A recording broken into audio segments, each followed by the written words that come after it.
And part of me hopes that he gets the fin and actually shoots the arrow. Like he gets enough practice and like starts. Yeah.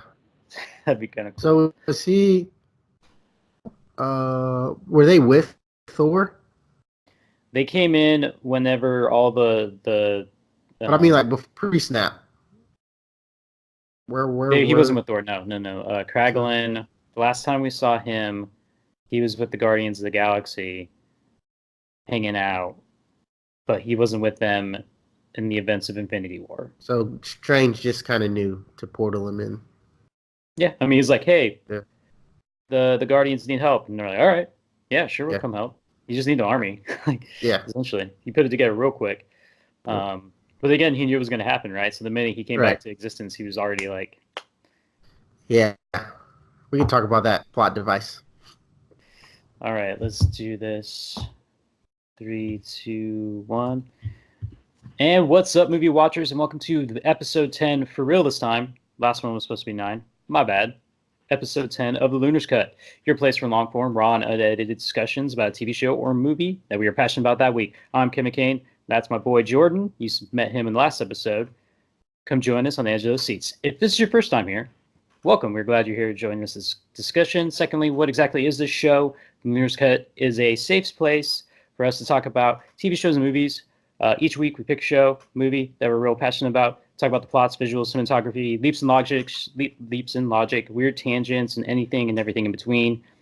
For an hour or more, we're here to talk your ears off and maybe a little bit too much talking, but we have fun, so it doesn't really matter. This week, this is That's the part important 2. thing. Yeah, that's the important thing. This is part 2 of our Endgame discussion because that movie was so chock full of stuff to talk about. This is our second episode, maybe our last. We'll see what happens. But before we get into that too much, housekeeping. Where can you watch us? This show, of course, is part of the Moon Movie Review YouTube channel, and you can find this show in podcast form on various podcast services out there, including Apple Podcasts, and Spotify. As always, the link to all those will be in the description. Shout out to Dan and the crew at Crowded Town for Creative for our awesome intro and outro music. You can find them for your creative needs at crowdedtown.com. So, part 2. Jordan, let's talk about Captain America's arc. By the way, if you The weren't first here, Avenger, yeah, the very arguably the best. maybe not the first. Tony could be the first, depending on what chronologically we're talking about. But I understand. Well, I mean, the name of his movie is The First Avenger, so That's true. let's continue. Yeah. So if you were with us with last episode, hopefully you would be. We wanted to focus actually on the main set of Avengers from the original Avengers movie and their arcs from leading up to this movie and focusing specifically on where they're at the beginning of Endgame and where they end up. So we went through Hawkeye, we went through Black Widow, we went through Hulk and Thor in the first episode, knocked 4 characters out. So this episode, we're going to start it off with Captain America. Of course, Captain America. Where is he at in this headspace, right? He came off of the events of Civil War where he kind of burned a lot of bridges to save his best friend Bucky. Admirable, right? Like he's Right. trying to save his life. And Well, I think initially it was more about just his values, and he didn't want to be under government thumb after the Hydra fiasco in Winter right. Soldier, and he thought that he could make decisions, and all of the Avengers could make decisions for what needed to happen at that point, and then add in the Bucky aspect for sure. Yeah, there's definitely a lot of that aspects bleeding into his decision that he made, but I do feel like a large base of his decision was that he didn't want this government to decide the fate of Bucky when he felt he trusted Bucky enough that he didn't do those bad things. Yeah. And he didn't trust anyone else to catch him alive and also live through catching him, right? Like he's like, I'm the only one who could do it and not die. Yeah. So that's kind of where we're at. He is on the run. A few people, like we mentioned last episode, Scott and Clint are under house arrest, but the rest are kind of on the run with Cap in their secret underground Avengers, if you will, nomads, if we wanted to give them a name. Infinity War, of course, he fought and lost, and where we beat him up in this one is he's very first thing he does in this movie is shave that glorious beard off. Is gone. Yeah. And relatively small role in Infinity War, and some fans were kind of disappointed in that, but that was obviously for build up for Endgame. Right. They definitely, the writers even talked about when it came to writing him for Infinity War, they knew that a large part of his story was going to be told in Endgame. And it makes a lot of sense when you kind of compare those movies together. But he was very, didn't have much to do. But I don't know how you felt about him in Infinity War, but as little time as he had in that movie, I felt like they did a lot with him. Like he I had agree. moments. He was Yeah. always he's always a scene stealer. Like when he enters the movie out of the darkness to save the day, that's awesome. And then he has a big showdown with Thanos. And Thanos is like, "This guy's different." Yeah. And my actual favorite scene is him and Black Panther like running from the crowd together. I was kind of a They're fanboy so moment for me. fast. Yeah, They're so fast. You can imagine they like probably put like bungee cords on dudes on the stunt doubles to like make him run look like they're yeah, running so push fast. them. Yeah. Yeah, His scenes. I like the train sequence from Infinity War.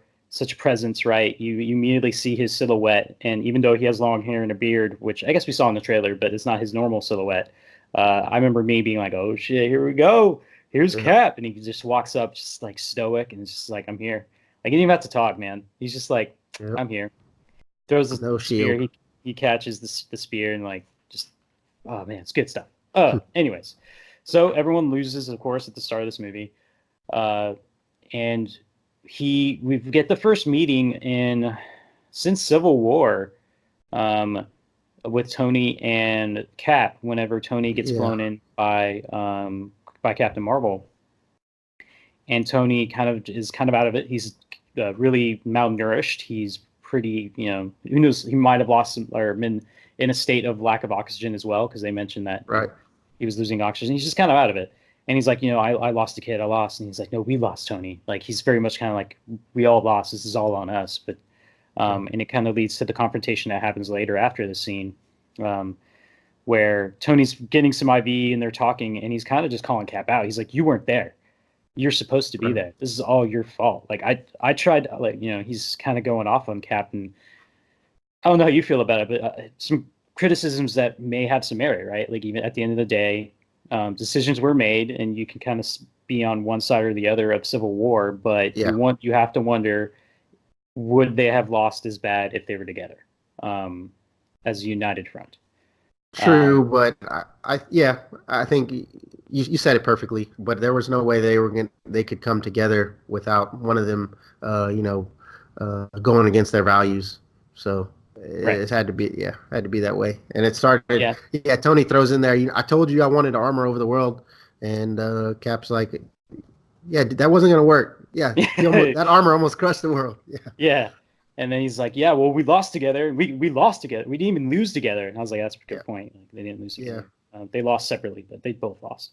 Um, they were both working towards the same goal, right? They were just in right. different locations. But if Cap was on Titan in the events of Infinity War, I don't know if it would have helped any. Maybe he would have punched Peter Quill whenever he was going on tirade. I don't know. Like, would that Yeah, have been the only thing he did? I don't. It still probably would have ended up the same way. But you're right. Like the way these two pillars of the Avengers have their morals and have who they are is very much why we end up where we were in Infinity War and why we're here as well. They have not hashed out their differences yet, and because they haven't talked.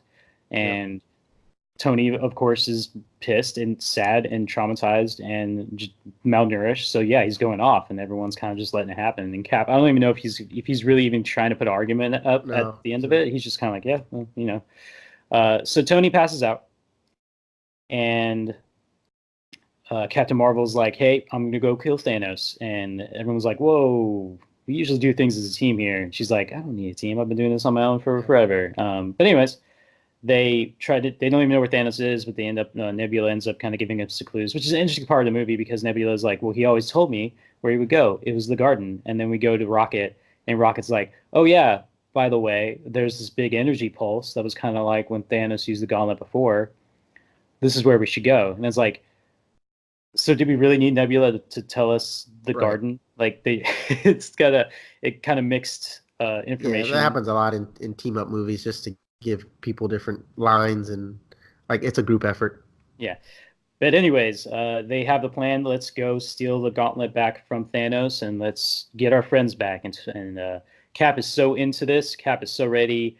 to go confront Thanos that he cusses and he's like, "Let's go get this son of a bitch." And we all He know what cusses happens a in that. lot. Yeah, Yeah, that's one thing that's happened over or since Infinity War, and then the yeah, 5 years after that. Yeah, yeah. He's let it go. He's let it all go. Not Thor levels of letting it all go, but he's let it all go. yeah, Uh, So the scene we've already kind of described. They get there. Thanos is snapped away to the Infinity Stones. We get some great shots of like Cap kind of just being like kind of bummed out, like just like, oh man, I don't know what we're gonna do. yeah. And then Thor goes for the head.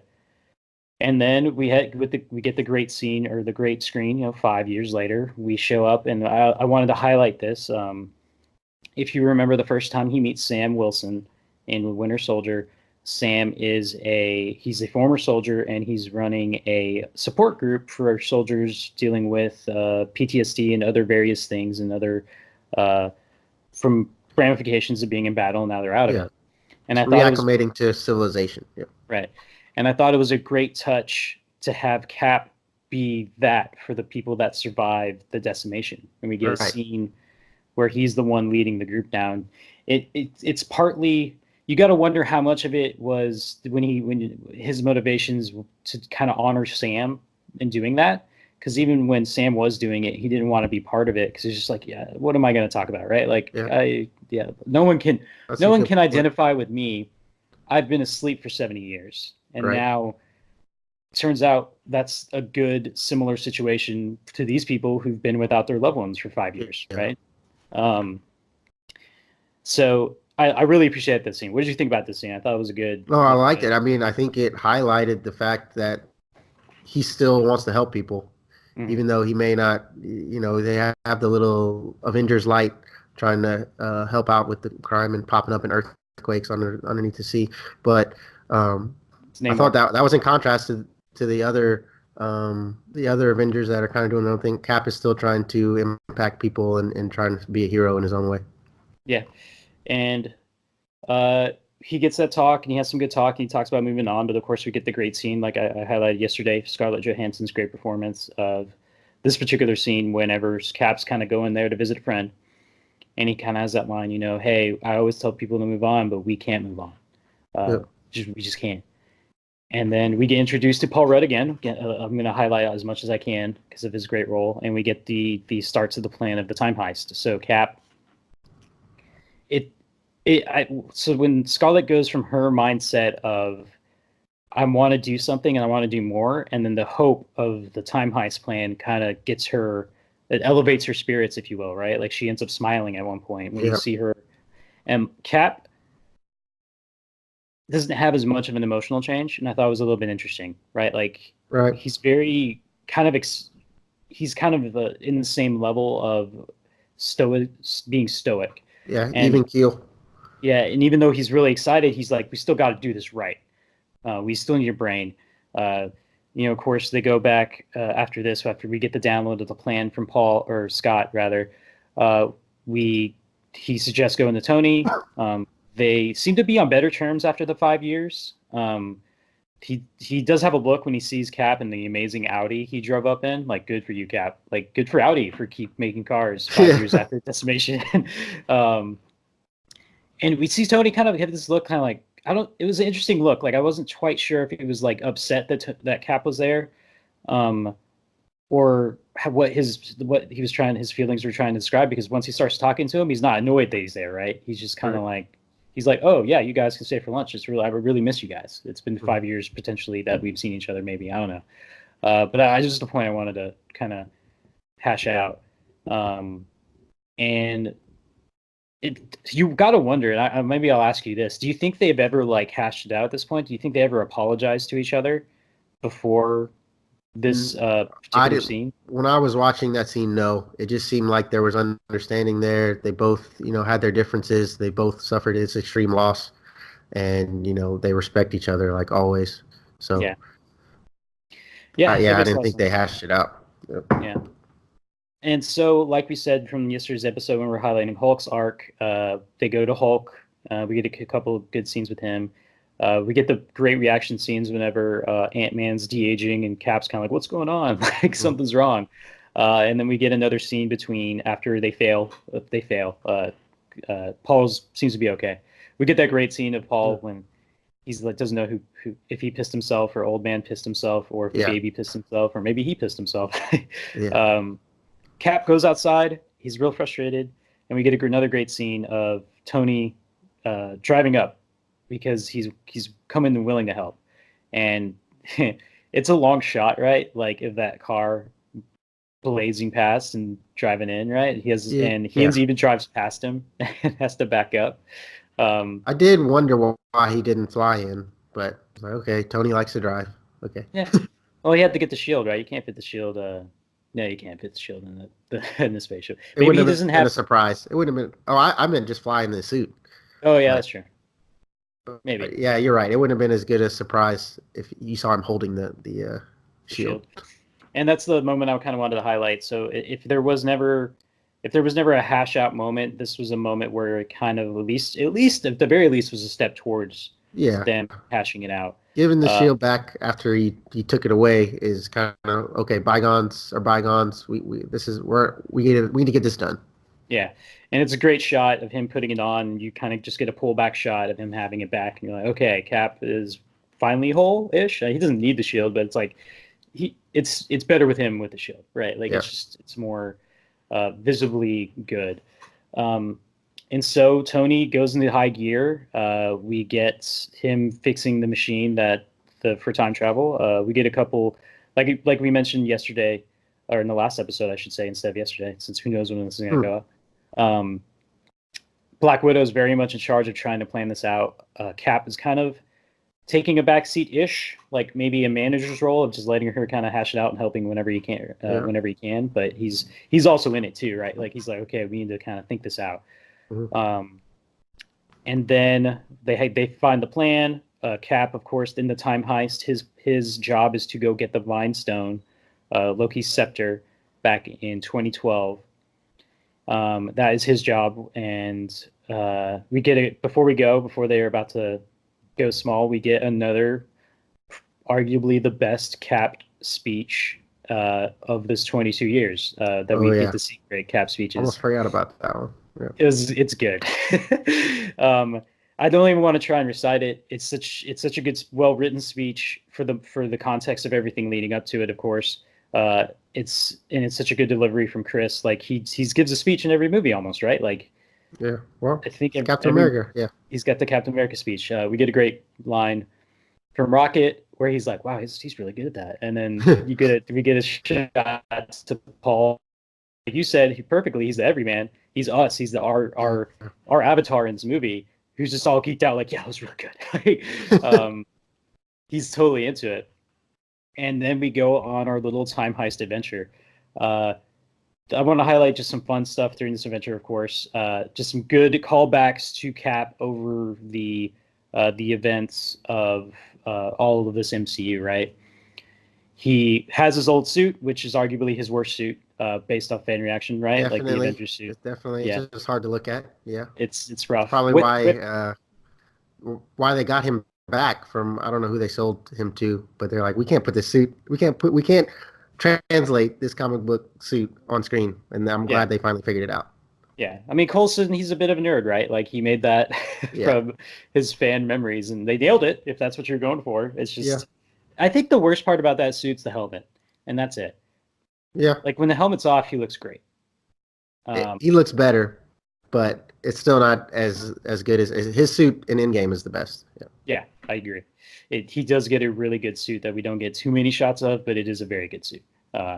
So his job, go get the staff, and we get, of course, it's Tony lets him know that when they finish beating Loki and they wrap that up, he lets them know that it's going down the elevator. We get a great shot about that costume as well. This is a little bit meta, right? Because there's been a long time contingent of fans that feel like Chris Evans' ass is perfect, and they'll put right. pictures and memes. And I gotta say, it's great ass, hands I down. missed that memo, but Yeah, yeah, it's been around.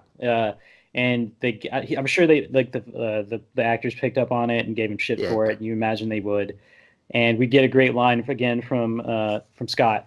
because Tony's like, man, Steve, that costume did nothing for your ass. Just like a quick one-liner. And Yeah. I know the background of the costume kind of thing, and I was like, oh, this is good. They're doing this for me, right? Like they're just for the few people who get this.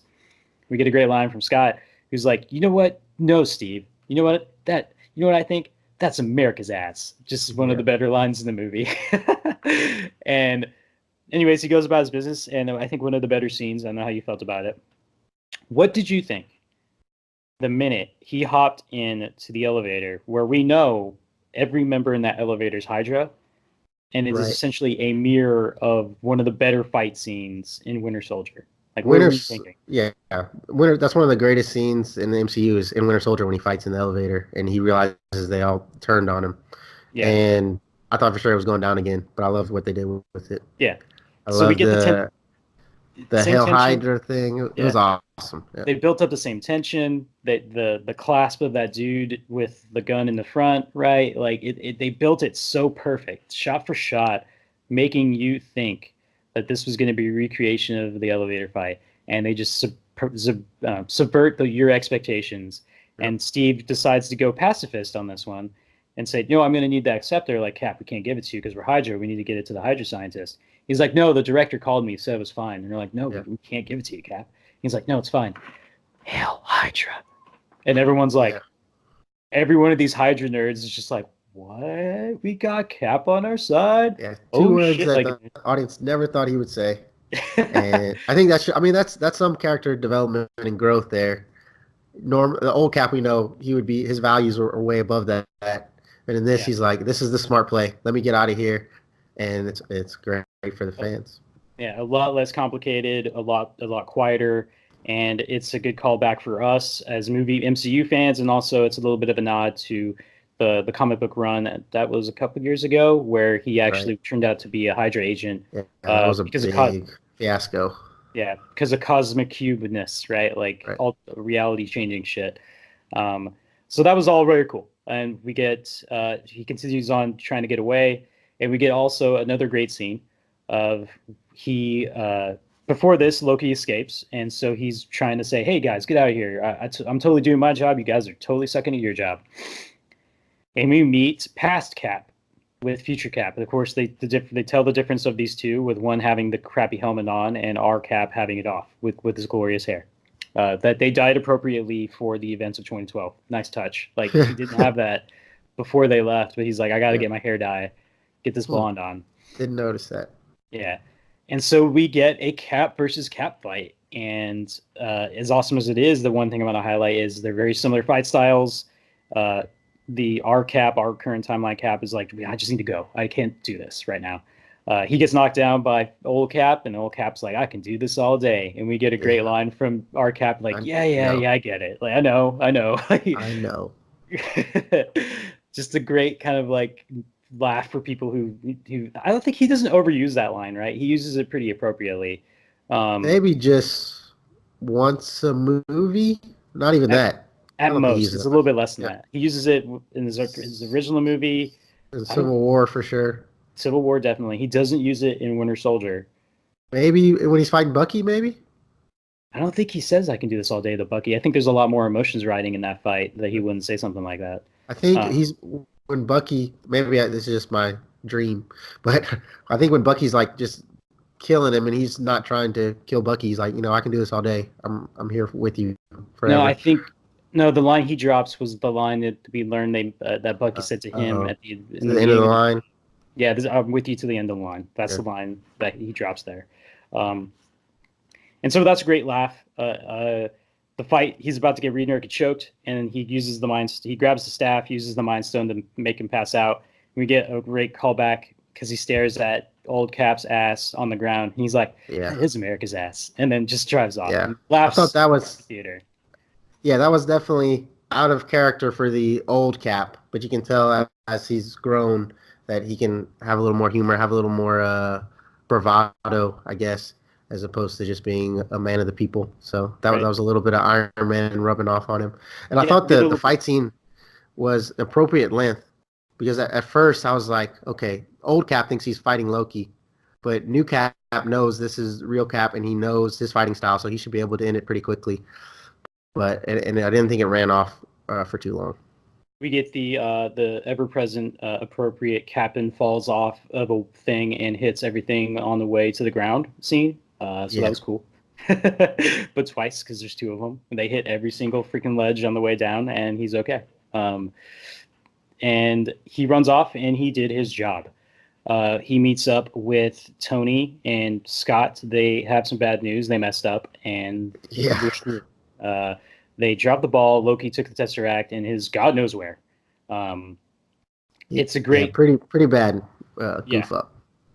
understandable. There was a Hulk involved.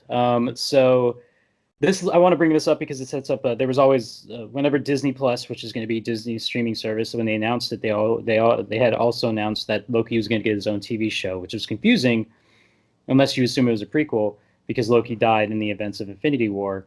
But now, based off the rules we discussed of time travel yesterday on the last episode, you imagine Loki at this point in time taking the Tesseract is creating another alternate timeline where he Yes. has the Tesseract and the events where involving the Tesseract in that timeline are kind of broken.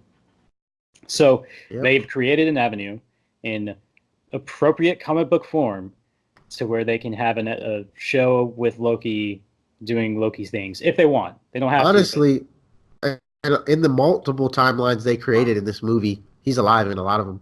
He's alive in where Thanos goes to the future, because yeah, Thanos in that timeline doesn't crush his neck. yeah, that's true. So he's alive in that one too. Left. Yeah, yeah. They have options. They can do whatever the hell they want. Yep. And Cap's kind of pissed, and they're kind of screwed because they only had enough Pym particles for one going there and getting back. Come on. But Tony thinks of a time. He's like, no, there's a time where the Tesseract and the Mind Stone, the Tesseract and the Pym particles are in the same place at the same time. I don't quite. It's weird because he has a time in mind, and he's like, I'm pretty sure I know where and when those two things are going to be together. Yeah. And it's kind of weird after watching it twice because whenever he talks to his dad, he seems surprised that he is gestating in his mother's womb. But if he did the math, he would know right about where he should be, because it's his birthday, right? It's his birthday minus some months. I thought that was weird. I'm not quite sure. Yeah. There was way too much going on for me to just with one viewing to catch all that, but yeah, because watching the first time, it's just like, oh, what do I do? I'm talking to my dad, Yeah. As far as that. But did you bring up the Pym particles thing? Okay, you have Tony Stark and Bruce Banner. Did I lose you? Are you there? No, I'm here. Okay. Tony Stark and Bruce Banner, some of the smartest people on Earth. And why didn't they think to create more Pym particles? Or is that just so proprietary? I mean, I like it because I guess Hank Pym does not get a lot of credit as much as he does in the comics anyway for building Ultron and everything because he's not part of that timeline. Okay. Or they made him more Howard Stark's age. Yeah. So I do kind of like it. Like, no, we can't figure it out. That's all Hank. But also, you just figure out how to time travel. You can't figure out, Pym particles. Come on, guys. I mean, there's precedent for a Stark not knowing how to make Pym particles. If we remember the beginning of Ant-Man, where Stark's dad is there, kind of like, we want your Pym particles, and Hank's like, nah, bro, I'm not giving them to you. So if Big Daddy Stark couldn't figure it out, granted, back in time where there was less technology, but time where the Pym particles exist, so he technically had all he needed to figure it out. The fact that Tony and can't figure it out, Tony does seem to have a knowledge of the quantum realm, but yeah, I mean, you could maybe argue that they should have been figuring out. Also, conversely, I don't know how much time they would want to waste on. Yeah, they're like, we have everything we need. Let's just go. Maybe that's what they're thinking. Yeah. Maybe they're cutting it close, but they're like, yeah, we don't even know if this is going to work. We might all die when this happens. Like, it'll just blow up, and then we don't have to worry about Pym particles anymore. But the part of the time heist, go back into the 1970s, into New Jersey, where Cap trained. It's the home of Captain America, or the birthplace of Captain America. And we remember this place from the events of First Avenger, of course, but also more importantly, the events of Winter Soldier. This is where there was that secret shield base they found, and also where they found Arnim Zola, who was just a pretty much AI Yes. bad guy. And Cap's like, that's where we need to go. They find out, and we get two scenes. We'll talk about Tony later, but this scene for Cap, he gets the pin particles. We get a great scene with very, very de-aged. I forgot the actor's name. Michael Douglas. Very de-aged Michael Douglas. Yeah, with flowing locks. Crazy hair. Yep. Yeah. He gets rid of him, grabs pin particles. He's about to get caught. Goes into the closest room that he has, closest office, and turns out this person's office has a picture of him when he was scrawny Steve Rogers. Looks at the door, and we get it reads Margaret Carter, which is of course Peggy Carter, the love of his life. Mm-hmm. And he finds out he's in there, and we get a great scene of him staring at her in the because apparently her office has two doors, staring at her through the window, her doing her Shield business, because we learned that she was like one of the founders of Shield back whenever it started, and you really feel it. Like there's a great scene of just seeing him, and he's like really misses her, and she's here right now, and he could like totally just go be with her. He still has a mission, but man, it's pulling on him, right? Like he still has to sit there and just kind of think about it. Sure, I 100% agree. I think arguably the best or the most well done romance in the MCU so far is Peggy and Steve. So yeah, that's an emotional scene. Why she didn't see him through the window? Maybe she's just really into her work. You know what I mean? Like sometimes you get in the zone, can't see this 6'5" silhouette staring at you. You know, stuff happens. Or maybe she sees him PTSD wise, and so she just thought it was another ghost. It's just Steve again, just bothering me. It's fine. And so he gets out of there. We get some stuff we'll talk about later with Tony, of course. But they go back. Everyone comes back to our current present, and of course we get some shots of Steve being sad that Nat didn't make it. Natasha is dead. I thought that was really cool and a benefit of time travel that they were all able to show up at the exact same time. Because in the back of my mind, I'm like, well, they're done. Well, they're just sitting around waiting. Yeah. For these fools who can't get the job done. But I thought that was cool. Yeah, because if you were because the way the time travel works through the quantum realm and then their GPS is that if you had been there, it would have been like 5 seconds for you, or how many ever seconds, right? And they would have all taken it however long it would have taken them, but they would all come back to this point in time again when they were done, whenever they press go back. So because they have extra pin particles, they were able to get back, and they have that great scene where the main Avengers are kind of mourning Natasha Romanoff. Cap doesn't talk too much besides saying that they were like, well, does she have family? And Cap's kind of like, yeah, us. We were her family. Kind of bringing home why she was willing to make the sacrifice. Like, this is what I'm fighting for. This is what I want to do. And, of course, they test it out. They got to put the gauntlet on someone. Of course, they put it on the Hulk. There's not too much scenes with Cap here, really. But everyone suits up, right? Because they don't know what's going to happen. Real super convenient, right? That the battle happens after. But I'm not sure why. I didn't really understand. I was like, okay, what's happening? They don't know what happens, man. Like, what if Hulk goes crazy? Like, we got to be prepared.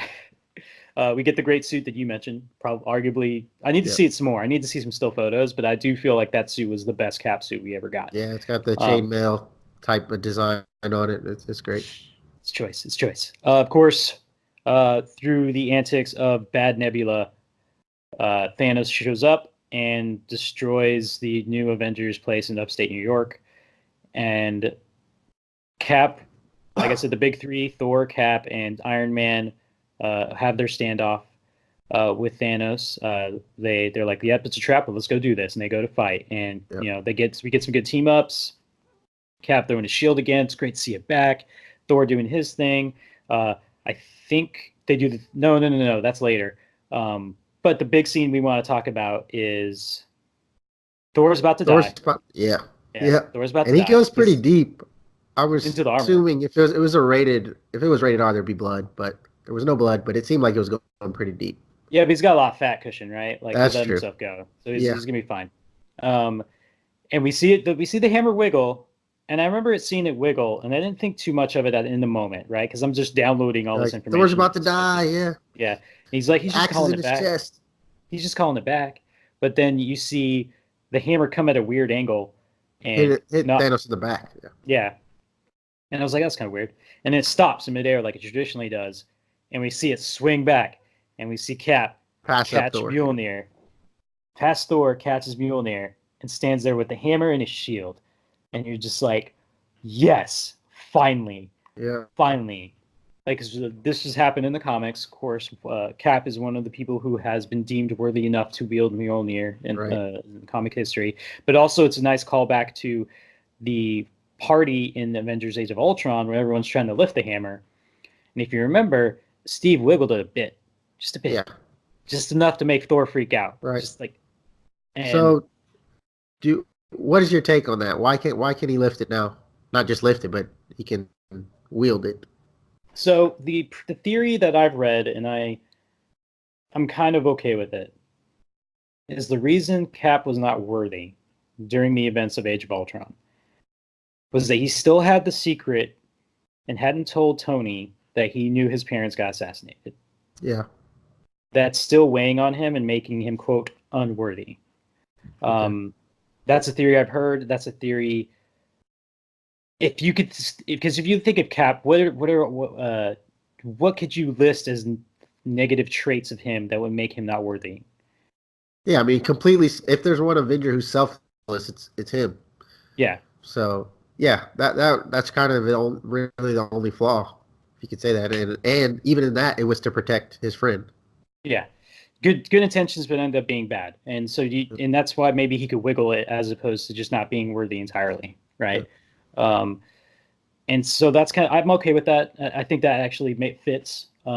There's also a theory that maybe Cap purposely just wiggled it and didn't try to like lift it. Yeah. Like he didn't need to show off. He was just like, yeah, I got it, and just kind of.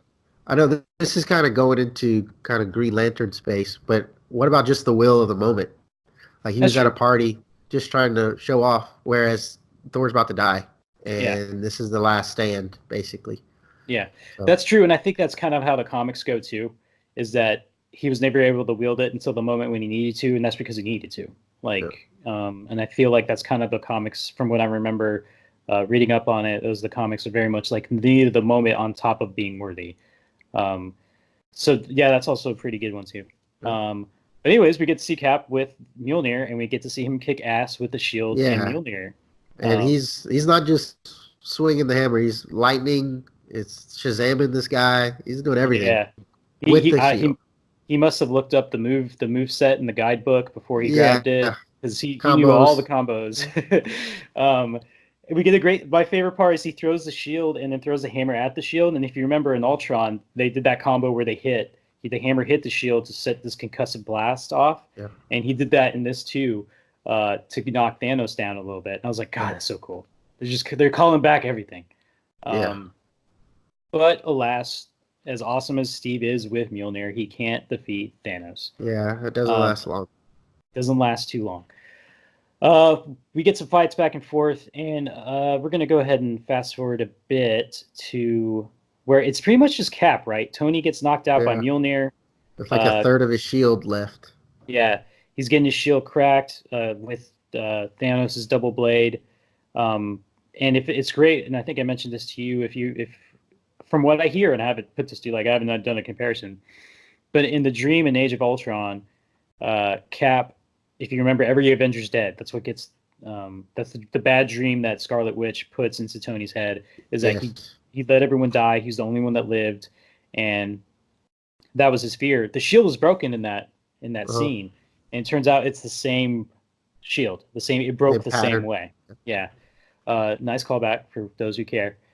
But we get probably what maybe one, if not the most telling scenes of Cap being Cap. He just got his ass kicked. He can barely move at this point. We get a great bad guy monologue performed by Josh Brolin as Thanos, kind of talking about like, hey, when I killed millions of people, it wasn't ever personal. but Yeah. this feels personal. I'm gonna enjoy the I hell out like of it. killing your Yeah. planet. Yeah. Um, and Cap just doesn't say shit. He's just all business. He gets up, gets on his knee. We get that scene from the trailer where he just tightens the shield. You know, the broken Right. shield. He just tightens it anyways. And we And get in the that. And trailer, it was the full shield. That's yeah, another. They're that's they're another good very bit. clever about that stuff. Tightens it. At during this time, Thanos decides to just bring his army in. At this point, he wasn't really getting help at that point at all, right? I think he was just doing his own thing. But he's just Yeah. like, no, we're going to business. So we get the Chitauri giant slug monsters, all the Chitauri monsters, the monsters from Infinity War. We get his lackeys. I forgot their name. The children of Thanos, I think. Children of Thanos. Yep. Yeah, they show up because they're alive because they came from the past, and they're just building their army. And we get a great shot when Steve stands up and he starts walking forward, and he can see the odds are not stacked in his Yeah. favor. He's gonna He's die. going. Yeah. He's going to his death, but he's fighting for what he believes in. Yeah, and then we get that great side shot, right, to show what he's going against. We see him Yeah. walking from left to right and just the wall of enemies, and he's not deterred. He's like, this is what I'm doing. And then we get what starts off probably the best moment in the MCU. And it's a great callback, and it's specifically a Cap moment, which is why I'm highlighting it near. Yep. We get Sam trying to call Cap on his radio. He's like, Cap, Cap, Cap. It's all kind of glitchy because it's probably Jumbled. yeah. It turns out it's on halfway across the planet. Yeah. This is where you're reminded that the Hulk did snap and everyone's alive. Yeah. But good question, where the hell are they? Right? Like, I brought him back, but I didn't say bring him here. Right? I only had three Right. wishes with the genie, and I messed up on the last one. My Yeah. bad. And we hear, he's like, "Oh, Sam, Sam," and we get this great line, "On your left," which is of Yep. course a callback of the Winter Soldier, which I Cap keeps loved. passing him. Running. Yep. Yeah, and then especially on Cap does it whenever he's dying. He's not dying. He's in he's in the hospital, and Sam's sitting there waiting for him to get healthy, and he's on his left. That it would have sucked Yeah. if he was on his right. Like if he switched seats, like, ah, shit, can you move back over there on your left? But anyways, and then we see the first portal, and of course, I think this is the Black Panther, Okoye, and Sherry walk out first. We get a nod from Black Panther, but then Hawkeye flies out, right? And of course, this leads to a series of every Doctor Strange portal. Falcon. Yeah, Falcon. My bad. There's a lot of characters. I'm sorry. And every portal opens, and all these people come out, and it's amazing to watch. You're just like, oh my god, those people. In fact, people that you and me didn't even see, and so we Right. see someone took the snapshots. We're like, Howard the Duck was there for some reason. Yep. I guess he wanted to fight. And we get maybe, I don't know which is the best. The best, maybe this whole sequence is one scene as the best scene, because once everyone's lined up and everyone's there, and we have the two armies, and Thanos starts to look a little bit scared at this point. Not real scared, but kind of like, oh shit, like I didn't know they Thought had this that. was in the bag. Yeah. Yeah. And we get Cap leading the charge saying Avengers, and I don't know how you felt. Were you like, is he gonna say it? I knew he was gonna say it. Yeah, because he hasn't said it before, except for, was it after credit? No, it's just the end of the movie where he says Avengers, and Joss Whedon cuts it.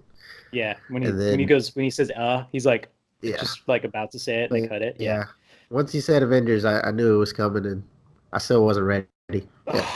Hey, the choice, instead of it being a scream or like in the same way he said Avengers, he says it in a low voice of just kind of like, I don't know, was it feel like anger to you? Like we're about to be. Let's do it. Like, this is our chance. Let's do it. I think that's what he meant by that, assemble. Yeah. And he's like, Avengers, and he yells it, and then he's like, assemble. Just like a real low voice, rough voice. And of course, the first one to scream is Thor, which I loved. Like Chris Hemsworth was like, ah! Just about to go Viking on these people. And we get the battle scene, right? And we'll talk about it later, hopefully. But great fight scene. There's a lot going on. We're never going to be able to describe it. But the key things here is that Cap is kind of being the general, of course, like he always is. He gets, Barton's like, what do I do with the thing? Or what do I do with the gauntlet? He's like, we need to get it to the time thing because we got the van. We got one more time machine. And he's kind of like doing his general best, just totally in it. And Danvers, we need your help, Danvers. So she tries to get it over there, just doing his general thing. And of course, we get the final standoff where Tony does get the stones, and we get the snap, and it's over. And I think an interesting point of now we're going to bring it up. We're going to bring it up again whenever we talk about Tony. But whenever Tony's dying, Cap stays back. Right? He could have went and had a moment with Tony, but Tony has a lot of other people he cares about. Rhodey, Peter, Pepper. Yeah. So he chooses, in my mind, to just kind of like let that happen. Like, yeah, they were close and they had some respect for each other. They had their ups and downs, but he's like, this is what he needs. And I thought that was a really good choice. So after that amazing battle, and we are at the funeral, we see a sad Cap and somberness, right? Like a great scene where they pan through everyone that's, every hero and their partners in their particular individual franchises. And then we close it off with Cap's scene after Tony's funeral, where it's Cap's job to take all the stones back.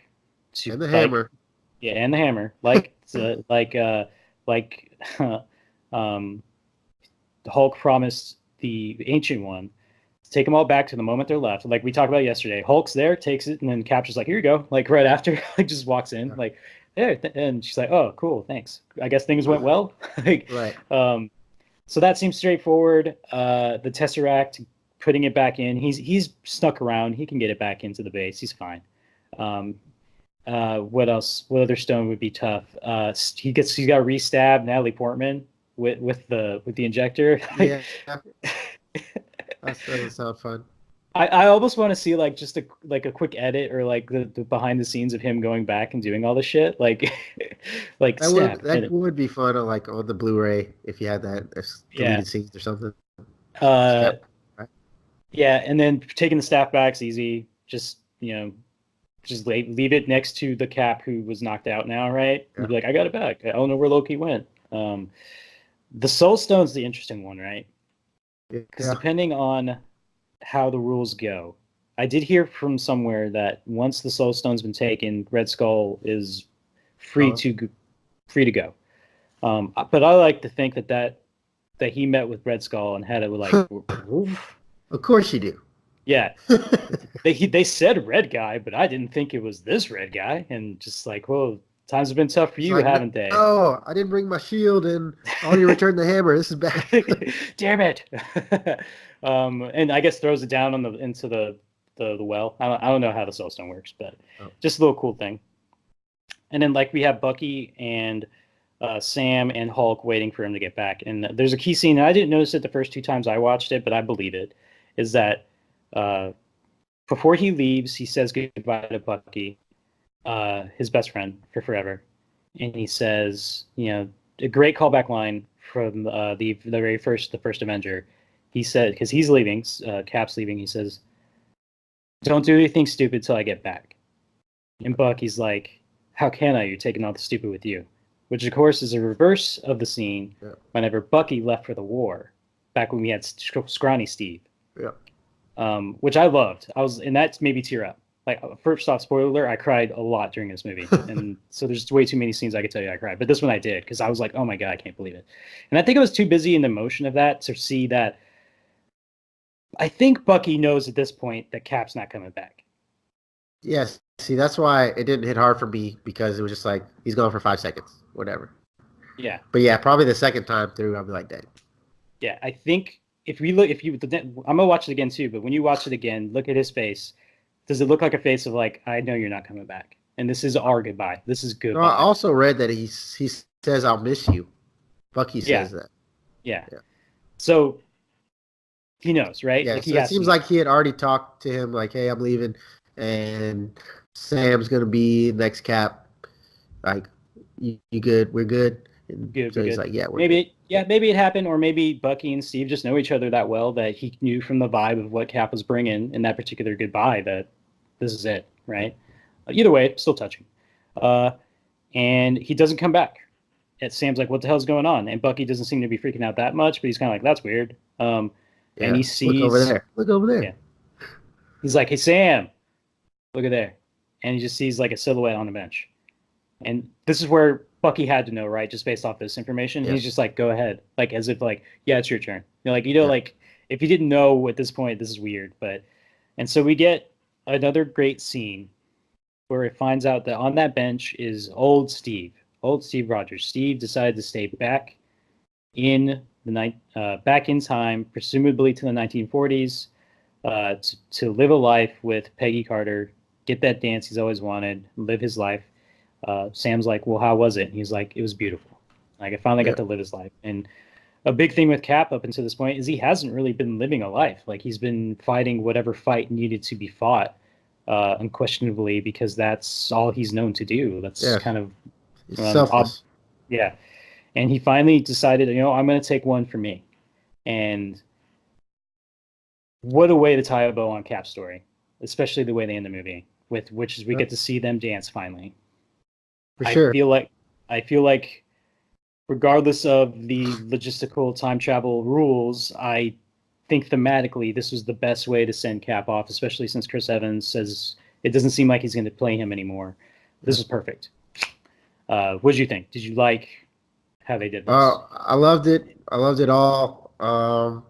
So obviously he creates a new timeline by doing so. Yep. And he goes past the point of wherever that is, 2023, and has to go back in time to the original timeline to end up on the bench. I love that it was Sam. A lot of people were hating on that. Like, he's the weakest Avenger. Why would you give it to him? Well, I guess maybe I'm biased because, I think, and that's a perfect point. That's why Cap wielding Mjolnir had nothing to do with his strength or his abilities. It was all about who he was as a scrawny kid. That's why he was worthy, and he says that because you're a good man, and that's why you have the shield now. Yeah, and I know Bucky has been Cap before in the comics as well, on top of Sam Wilson. Yeah. But at this point, and I'm going to highlight something that from Infinity War. I don't know if you remember it. Of course, Winter Soldier was mind controlled. He killed a lot of people. Took him to Wakanda to get that out, and he was living a peaceful, farmer life in Wakanda until the events of Infinity War came. And Black Panther comes down and just shows him the arm. Doesn't even say anything. Just shows him his new arm. And it was probably one of the more heartbreaking moments for me because I really like Bucky. And he's just a heartbreaking story. But he stares at the arm and has this face of like stoic. He's stoic just like Cap, but there's a sadness to it. And I feel like there's a twinge of kind of like sadness. And all he says is, "Where's the fight?" Yeah. And I don't think Winter Soldier has it in him to be a Captain America at this point in his life. I can see that. Where he is, where Bucky is, I don't know if he can do that. He's willing to fight. He's willing to back him up. They're getting their own show, Falcon and Winter Soldier, so there's probably going to be some buddy cop / mentoring, because Sam, I do think, is going to need some mentoring to kind of to get the role of Captain America. But I agree with you. I think giving wings to Sam was the right choice, and I think we'll see. Bucky, that's a great point. He wants some peace, just like Cap did. Yeah, I mean, he doesn't have a certain someone to go back to in time for, but he probably his whole life he's been, this war machine, even though that's somebody else's name. And he probably wants peace too. Yeah. So, I agree. I like how it was sent off. So we get a great touching scene, which makes me cry. Whenever he gives the shield to Sam, he's like, "How's it feel?" He's like, "It feels as like it's not mine." He's like, "Well, it is." Like, he's like, "It isn't. It's yours." We get a great scene. He's like, "You gonna tell me about that ring?" He's like, "A great." No. I'm assuming it's Chris Evans, that just aged rather. Yeah. But he kind of just looks off into the sunset, and he's just like, "Nah, I don't think I will." Yeah. And then it ends. We get the final scene with Cap dancing with Peggy, and that's how the movie ends. Yeah. And like you said, we would be remiss if we didn't mention the fact of the time travel business. He probably did create a new timeline, which you could argue is maybe selfish of him, right, to mess with time. Well, they've already created several timelines by this point, so who cares? They've already fucked with time a lot at this point. Yeah. So I don't hold it against him. But it brings up certain questions like, so did he let the events of everything bad that he knew was going to happen? Right, because he has that line, I don't know which movie, but he's like, I'm not the guy who can just stand on the sideline or something to that nature. Right. So with that logic, he would probably save S.H.I.E.L.D. from Hydra, I don't think he could not tell his wife, like, you're working with all these bad dudes. Yeah. Yeah. Also, like, there still exists a Steve in the ice, Yeah. in that world. Does he just let him not get discovered? Uh, Like, I think I think my idea was he was like this secret character, and he was going to be her secret husband and not go out in public, and they would just be live alone together. And yeah, right. Captain America, they would still find him in the ice, and he would still go on to lead the Avengers. Okay. But that's a good point. So you watched Agent Carter, the show, right? Yep. And did they ever show her husband in that, or There's some her kid? there's some hints at who it could be, but the show ended too soon to get definitive proof. Okay. Um, there's So a is particular. that plausible that it is him? Because all she says is, You saved his life. "I married somebody." Yeah, yeah. You saved his Yeah. life in the war. He just had to be in the war, and that's the point in the show. There was a wounded veteran that she worked with. Okay. That everyone's like, it's probably him. Okay. Um, but no definitive answers. They didn't have enough time to seal that deal on that one. So if you're trying to say, well, in the timeline as we know it as canon, Yeah. could there be two Captain Americas? I think from time travel rules, as far as we've established, it's not likely, but Yeah. it is possible that two Yeah. captains live. Because we don't see her husband. But then if there is two Captain Americas living, and he was in our canon, then he kissed his granddaughter. Ish. No. No. His niece. His Right. grandniece. It's still weird. It's not okay. Listen, man. I told you you need to get on the Game of Thrones wagon. There's way worse stuff than that going on. It's fine. That's yeah. Especially when you're ignorant of it. Yeah, I'm not blaming him. I'm just saying Yeah. that would be a result. But yeah, so Cap's out. He like you said, he probably used his GPS to go back in time. The only plot hole with what we agree probably happened is that traditionally the way the GPS works is that you go back to wherever you want, but when you come back on the platform, and he did not come back on the platform. He Right. came back on the bench. That's the only thing that weirds me out. And that's what I think it works. If he creates that new timeline, he lives in that new timeline, and he goes back in time to the original timeline, just like they went back to New York. Like there's no platform in New York, right? Yeah. So I think that works. Okay. But It's not the biggest that deal. only works because of all the explaining the directors and writers did after the fact. So I don't know if we can give the movie credit for that. Yeah, it's true. Yeah. Just from by the way, there's plenty of articles out there kind of explaining what we discussed, and I think this is going to be the canonical version of what happened.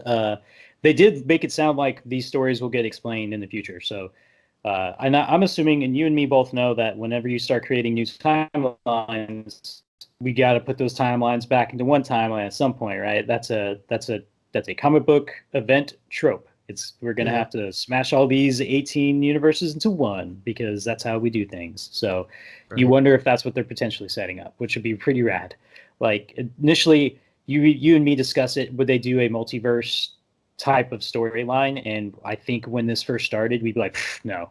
But after what we've gone through, there are so many things that I didn't think the general audience would have been able to accept that they have accepted. I thought Avengers, the first one, was going to be the peak, and it was all downhill from there. I was like, okay, this is it, and I could have been more wrong. So, as even the Flash TV show deals with multiverse, not in the same league as MCU, but I think I think general audiences could probably take it, and most people are hook, line, and sinker with this stuff as is anyway.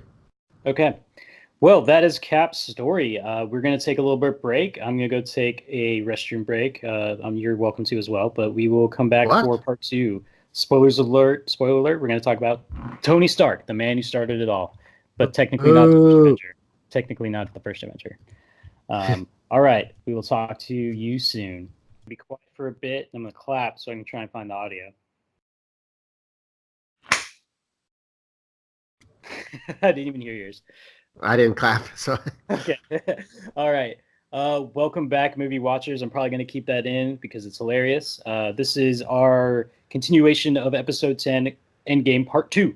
we're of course going to finish it off with the man, the myth, the legend, Tony Anthony Stark. I don't know his middle name. I should know his middle name, but I don't. It's okay. It's not important.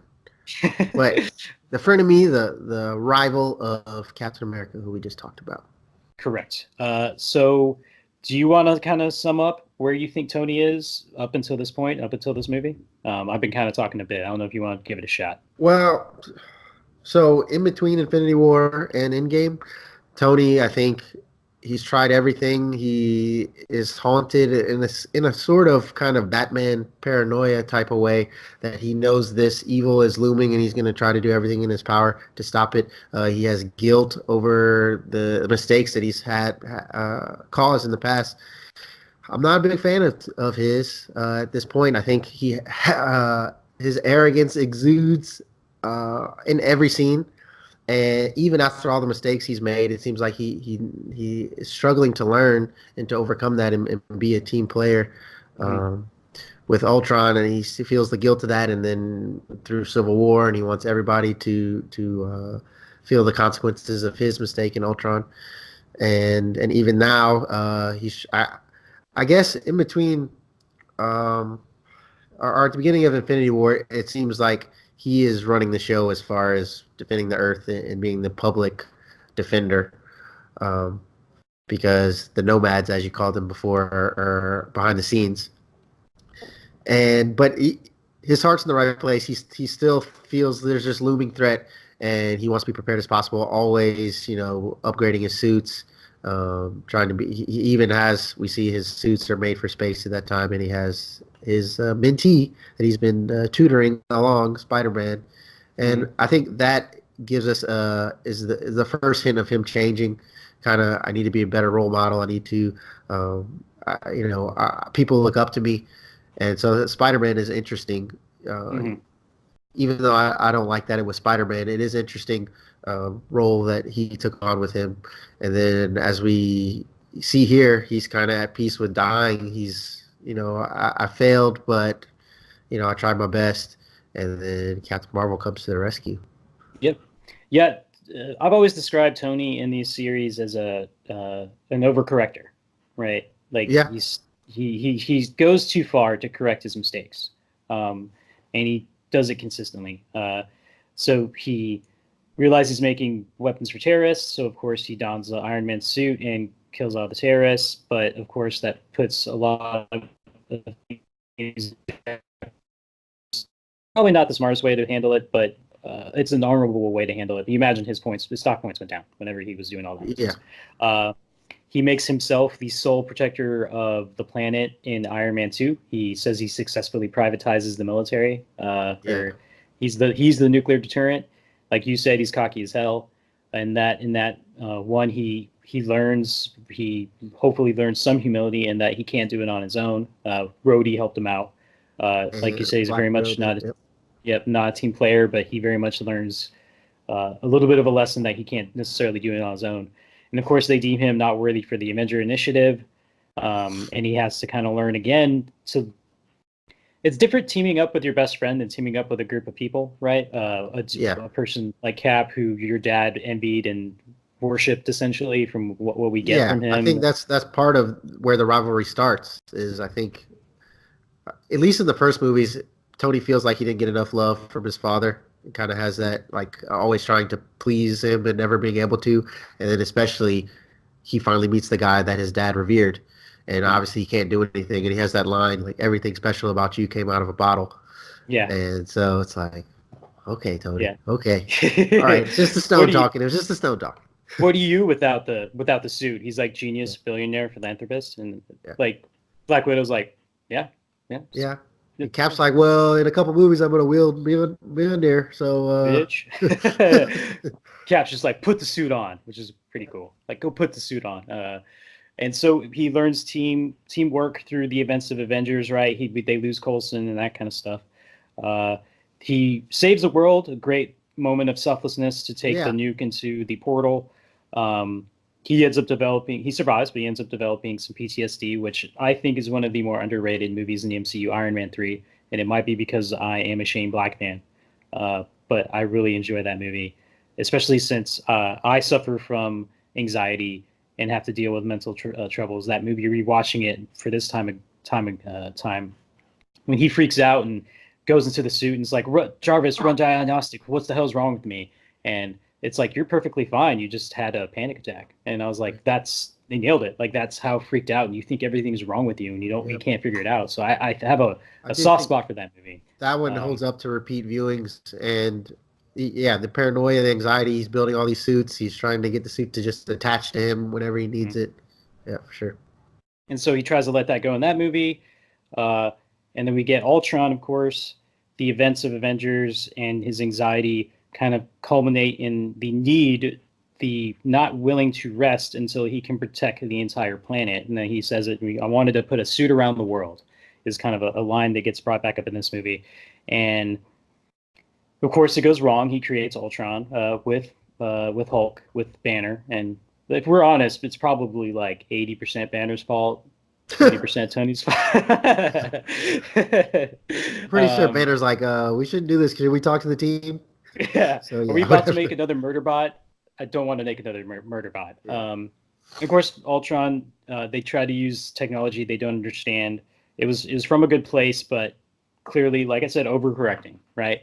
Yeah. He sees this amazing AI from a alien thing, and he's like, we can probably use this to do the Ultron program. Of course, it leads to the travesty of Sokovia. That gets brought back up in the events of Civil War when that woman prevents him and says, yeah, you saved a lot of people, but people died, and this is all your fault. That's the whole premise of Civil War, and he was pro. It's not registration. He signed the superhero registration. Yeah, Superhero registration. They have to know their identities, and they can't do anything without it. And he ends up having a fight with Cap. He ends up kind of agreeing with Cap at the end of Civil War, right? But then he finds out that Cap lied to him, and it turns out Bucky killed his parents. So of course, which was another like, I'm done with you, Tony. Like, this guy was under mind control. Like, I get it, you're emotional, but you're a superhero. You don't kill people because they're under mind control. Yeah, so you gotta wonder. You gotta wonder if there's a lot leading into that decision. One, Winter Soldier killed his parents. Of course, you'd be upset. Yeah. And two, Cap, who he thought was his friend, didn't tell him. And to be fair, Cap only knew that his parents were assassinated. He didn't know it was Bucky. But that is a friendship tester, right? Like, that you don't tell me this information. You've had plenty of time to tell me. I assume that he knew it was Bucky. So if he only, what was his reasoning in not telling him at that point? If he just knew they were killed, just he didn't want to hurt him more. Yeah, essentially, right. Like, he doesn't want to like say, oh yeah, because he finds out that Tony's parents got murdered in the events of Winter Soldier. Whenever Arnim Zola's like, we're Hydra and we can totally kill people. Like, the accident that the Starks had, that was totally us, and we killed them. That's how he knows. But they didn't say, by the way, Bucky did it. Like, it was just it was just Assassin did it. And yeah, you're right. Like, he probably overreacted. But like I said, overcorrector, right? He and so they have a rift. He says he can't take a shield, and then we get to the events of Infinity War, where he's very hesitant to call Steve in, even though shit is hitting the fan, right? Like, we just learned that Thanos is here, and it's a great setup in Infinity War because it turns out Thanos was the reason that he is paranoid as he is. Yeah, Thanos has been the cause of everything from the beginning. He's the one that sent Loki in. He's the reason where all this shit happened, why he tried to make Ultron. And I love when he learns about Thanos is that he the first thing he does is start stretching. If you remember in that scene, the minute he learns Thanos is the one behind it and he's coming, he just puts his hand on that pot and starts stretching those quads out. He's like, he's getting ready to fight. He's like, oh, here we go. This is what I've been waiting for. I didn't even notice that. I just thought it was, cocky Tony doing something stupid. Yep. And of course, he leads a team to go to Titan. It fails, and he watches all his friends die. Or they're acquaintances, but more importantly, a key point for this movie is he watched Peters die in his arms. And probably one of the more heart-wrenching scenes in Infinity War for me and you, because we're big fans of Spider-Man. I am, but I was split on the scene because I don't like what they did with the character. Spider-Man's not Robin, and Spider-Man doesn't beg for his life. Even as a 16-year-old boy, he knows he's risking his life when he goes fight crime in New York. So at that point, it was not the character that I grew up with, but I think what they've made him in these movies, I think they've done a great job. So I'm on board at this point. Yeah. But at the time, I was like, no, Spider-Man, you're not a punk. He's not a punk, dude. He was fading into existence. I don't even know what that feels like. Like And you just saw nobody it. else cried like him. Okay. Yeah, because So, it just happened. They didn't know what was happening. He watched 8 people die before it got to him, and he was like, "Oh, I know what's happening. I'm gonna get dusted, right?" But anyways, whatever. And that's a key point leading into Tony for here is when we read the movie, like you were saying, he's kind of broke.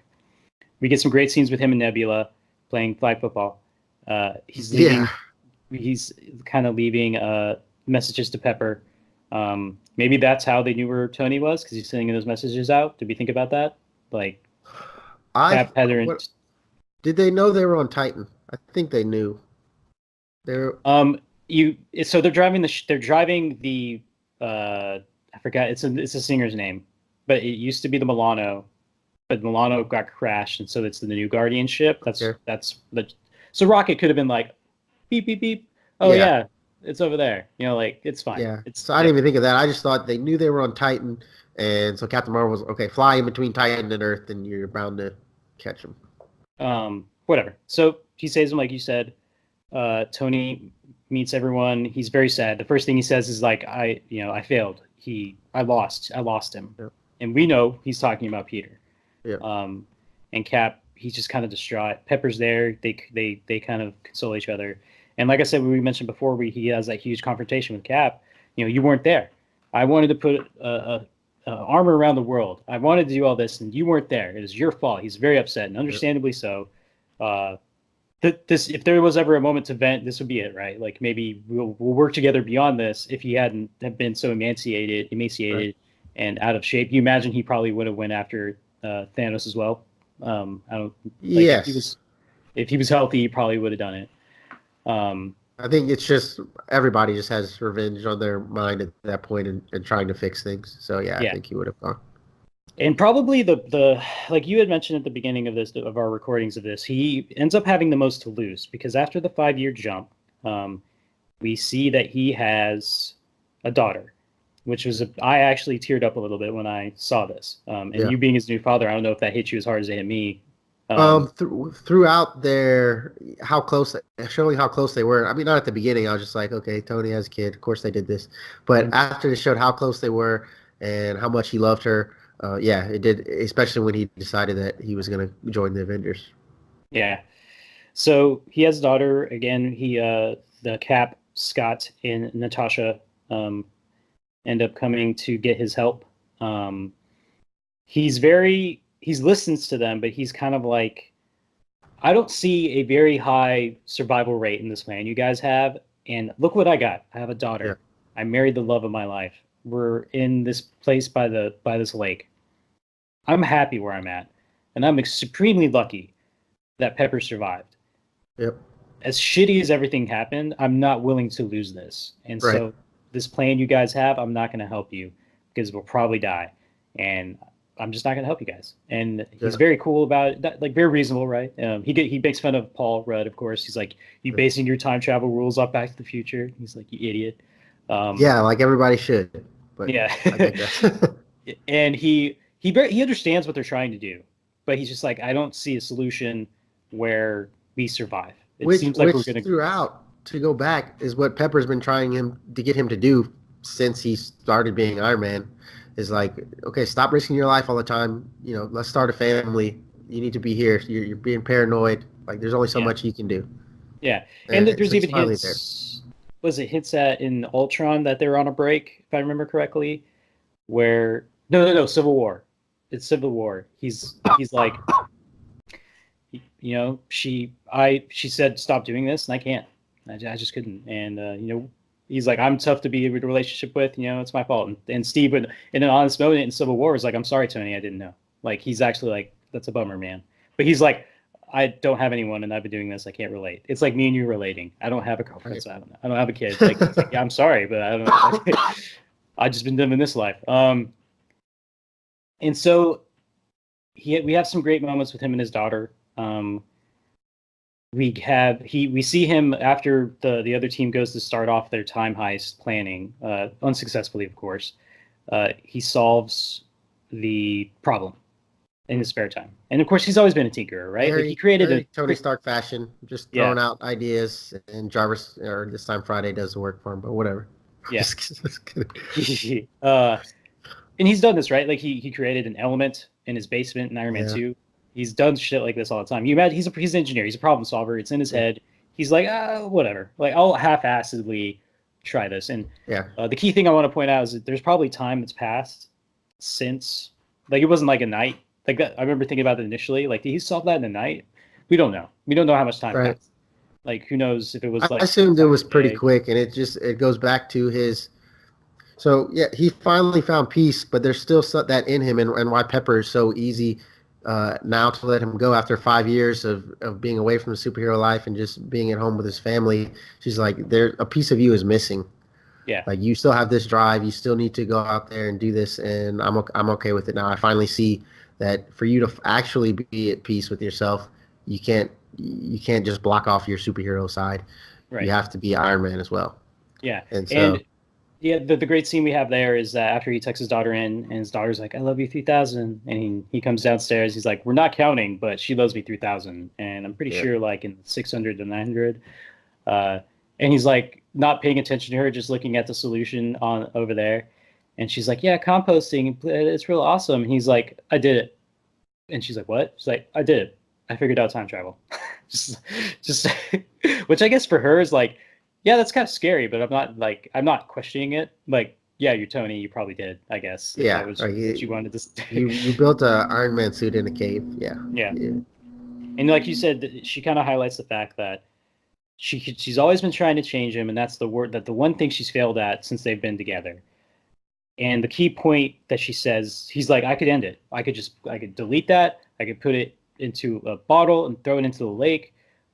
I don't have to tell him that I figured it out. I can just go upstairs and go to sleep. And she says, yeah, but would you be able to rest? And well, that's her saying, we both know you won't. We both know this is on your mind. Clearly, you solved it. You should go do this. Like, we well, got lucky, but there's a lot of people who didn't. You should go do this. And so, of course, that leads to Tony going back, having that meeting with Cap we discussed earlier, giving him the shield, which is a great first step towards them kind of reconciling. And we get the great montage of him putting everything together, him making fun of Thor for being the Big Lebowski, and we go to the time heist, which we'll fast forward to. And his job is to get the Tesseract during the events of Avengers in 2012. He, of course, goes up to the tower when they were about to finally beat Loki. We get a great background scene. A recreation of the events in Avengers was really cool because all the things they did seemed like what they would do if we got to see what happened afterwards, after. yeah. Yeah. And you imagine it had to be fun for all of them to like reshoot scenes, just Mhm. figure out who they were. But we get a great scene where they're taking the Tesseract down the elevator, but the Hulk can't go down the elevator because, the elevator's got weight limits, He man. weighs too much. Yeah, Yeah. He punches the elevator door. He's like, oh, Hulk hates stairs.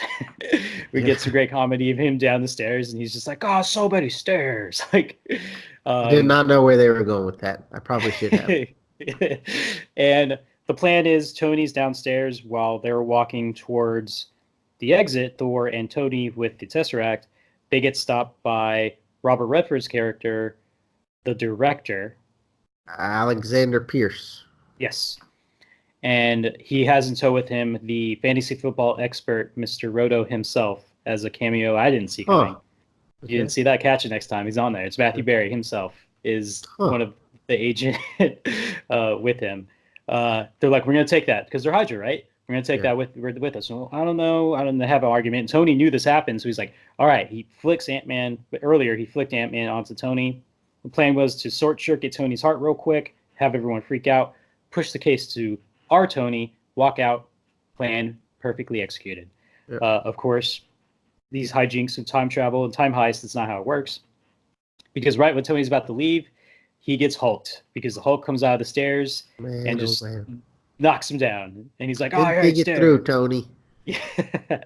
And that's where we get Loki, who was kind of noticing all of this in the background, and he gets the Tesseract and he goes away, presumably to maybe his Disney Plus show. And of course, they messed up. He tells Cap we messed up, but he has an idea. We'll go back to 1970s, and we get a great line that I glossed over in the first part. Is Tony's like, "Do you trust me?" And Cap's like, "Yeah," because like at this point we don't know if it's gonna work. We Right. only got one shot. And in the trailer, that's a big line, but they're not in their suits. That's true. So that's Like they another trick they good played trailer on. work. Good trailer work here. They go back, and while Cap is hanging out with Peggy or just stalking her, really, Tony gets to spend time with Howard Stark himself. He gets to spend some time with his dad right before he was about to be born. We've explained it a little bit. There's that relationship seemed pretty strained. He felt like his dad neglected him, but he gets to give his own dad fatherly advice Right. because he admits like I'm scared as hell. Like, Yep. did you like I don't have the manual. Like I don't know how to do this. And he's like, yeah, I just kind of learned on as I was going. Like, Yep. we get that great line that Tony got from his dad. Uh, no amount of money in the world can buy another second. Or it's kind of I might have butchered that a little bit, but that's the sentiment, right? Like, time is worth more than money. Um, his dad admits that he kind of as much good as he tries to do, he also does most things for his own self-interest. Yep. He's just kind of seeing an honest picture of his dad. It is a great little moment in the beginning in this movie where he kind of Right. understands his dad. He ends up hugging him, and supposedly in the story they just met, so that was awkward. Yeah. We get our first and probably only Marvel TV show cameo into movie Only, cameo not only. I don't believe that. with It'll happen in the future. Jarvis Yeah. from Agent Carter. Mhm. She was the Jarvis in that show, and he's older in this one, which is appropriate for the timeline. I just wanted to point that out. That was a nice little touch. Yep. We could count Coulson, I guess, but Coulson started movie and now he is TV show, Yeah, that and he doesn't had count. yeah. But yeah, But like I noticed the Jarvis thing and I liked it, but I didn't realize he was from the Peggy Carter show. So that's cool. yeah. And so they get back. They find out Scarlett's dead. They're mourning. They're deciding who. Tony does this little bit of work. He does some scientific work with the stones, kind of testing them out. He develops a nano glove, gauntlet to put on whoever, and it's Yeah. all adjustable. It's all you see all the nano things accepting the stones and stuff. It's all that new nanotech that he has on. It's real cool. I love his suit. The transformations of his suit. I do like his suit better in Endgame than I did in Infinity War. I Yeah. feel like Infinity War there's a little more too much red. I love red and yellow combo Yeah. to highlight everything.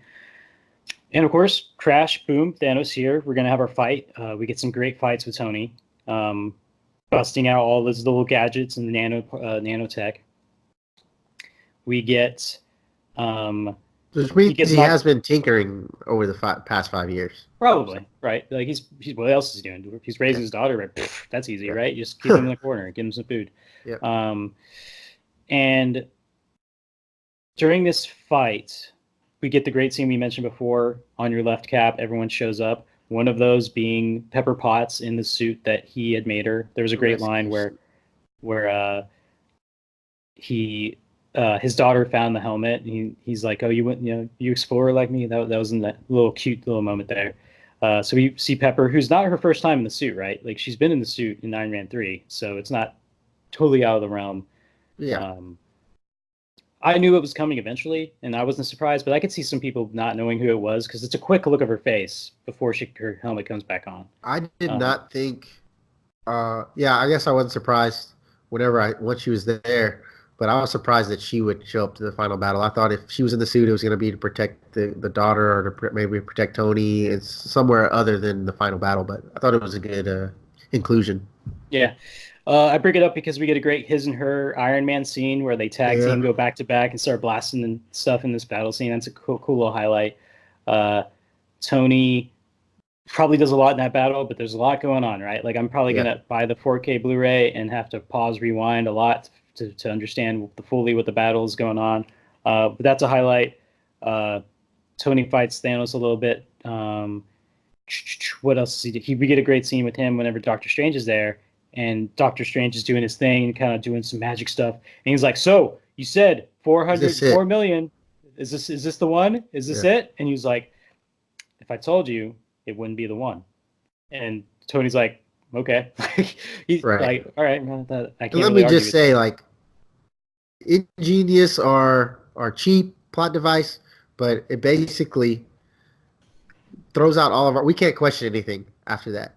Yeah, Like, why did this person do this, or why doesn't this person? Well, Doctor Strange said it because there's only one way this will work. yeah. He watched 4 million different ways of doing it, and it's probably so. How many think? So he found the one where it worked. Do And you then think he stop. kept going, or did he stop? He No, stopped at I 4 million. think he was like, I don't even like Tony Stark anyway, so this one works. Let's do this. He's like, yeah. Oh, he died. Oh, that's good. That's 2 wins. All right, cool. Yeah. I'm down for this one. Um, so Tony goes off. I can't think of any too much stuff he does before the battle starts going bad. Right? Thanos is real quick, and we'll probably mention it here. We get a great scene where Scarlet Witch shows up to Yeah. Thanos, and she's like, "You took everything from me." And of course, he's like, "I don't even know who the fuck you are." Like, what are you talking about? And then she's just like, "You will," and actually kind of starts defeating Thanos at this point, a gauntless Yeah, I mean, Thanos. that's how you beat a guy with that's just super strong is Put float him him up in in the the air air. where he can't use his Yeah. strength. And start deteriorating his armor and Yeah. probably him eventually.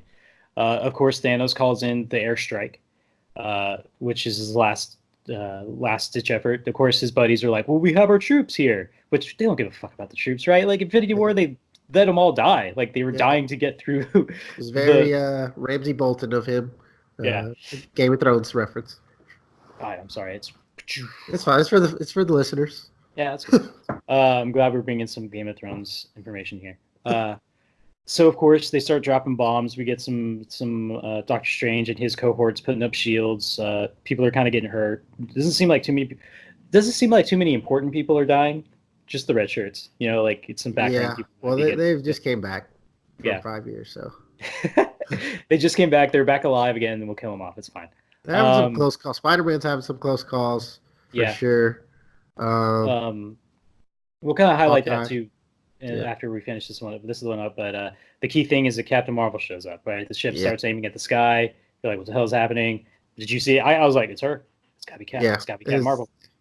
The minute I saw the Yeah, light, I'm and like, that's "Yep, that's like her specialty after her movie is I know how to blow up ships.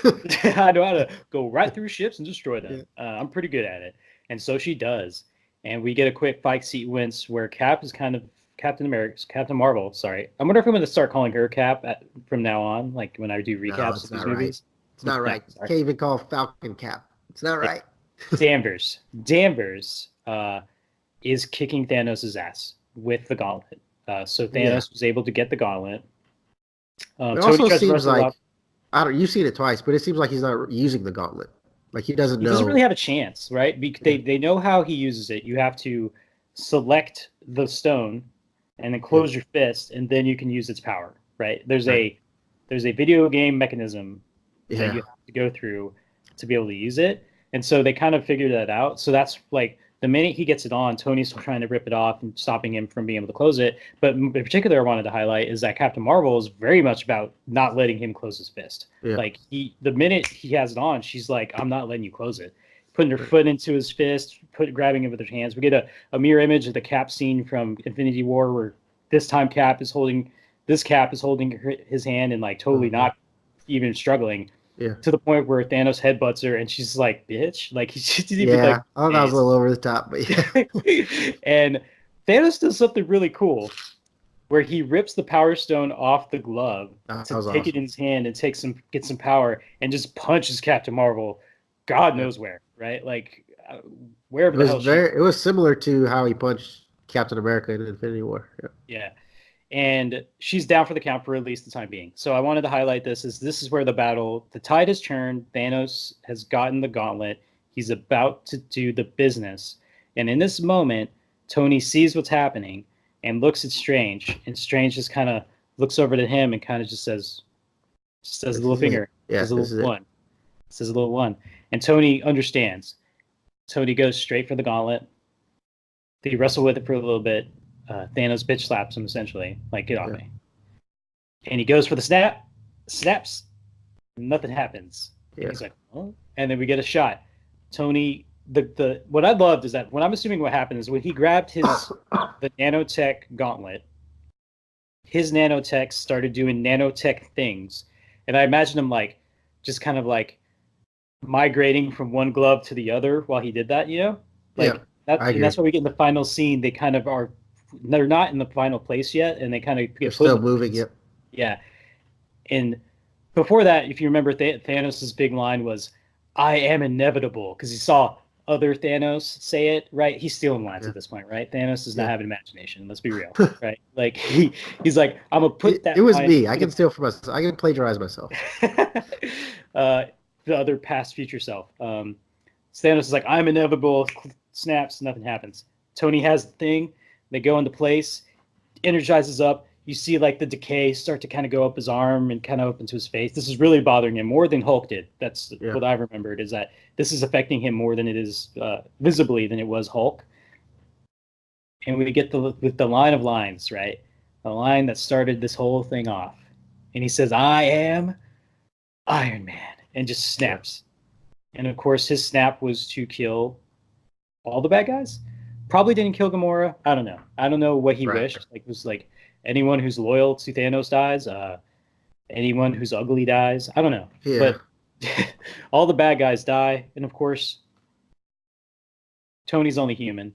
And even though this snap, this wish, was less than what Hulk had done earlier when he brought everyone back, he's still only human, and so you immediately see him, and he's like the life force is just gone. He's getting gray. He, Right. if you remember in this final scene, this heartbreaking scene where he's dying, he doesn't even talk very much. Like No. he's barely there. He is on the edge of death. We get a great scene, like I mentioned earlier. Cap kind of takes a back seat here. We get Rhodey kind of seeing him, and kind of they recognize each other, and he's kind of just like kind of sad.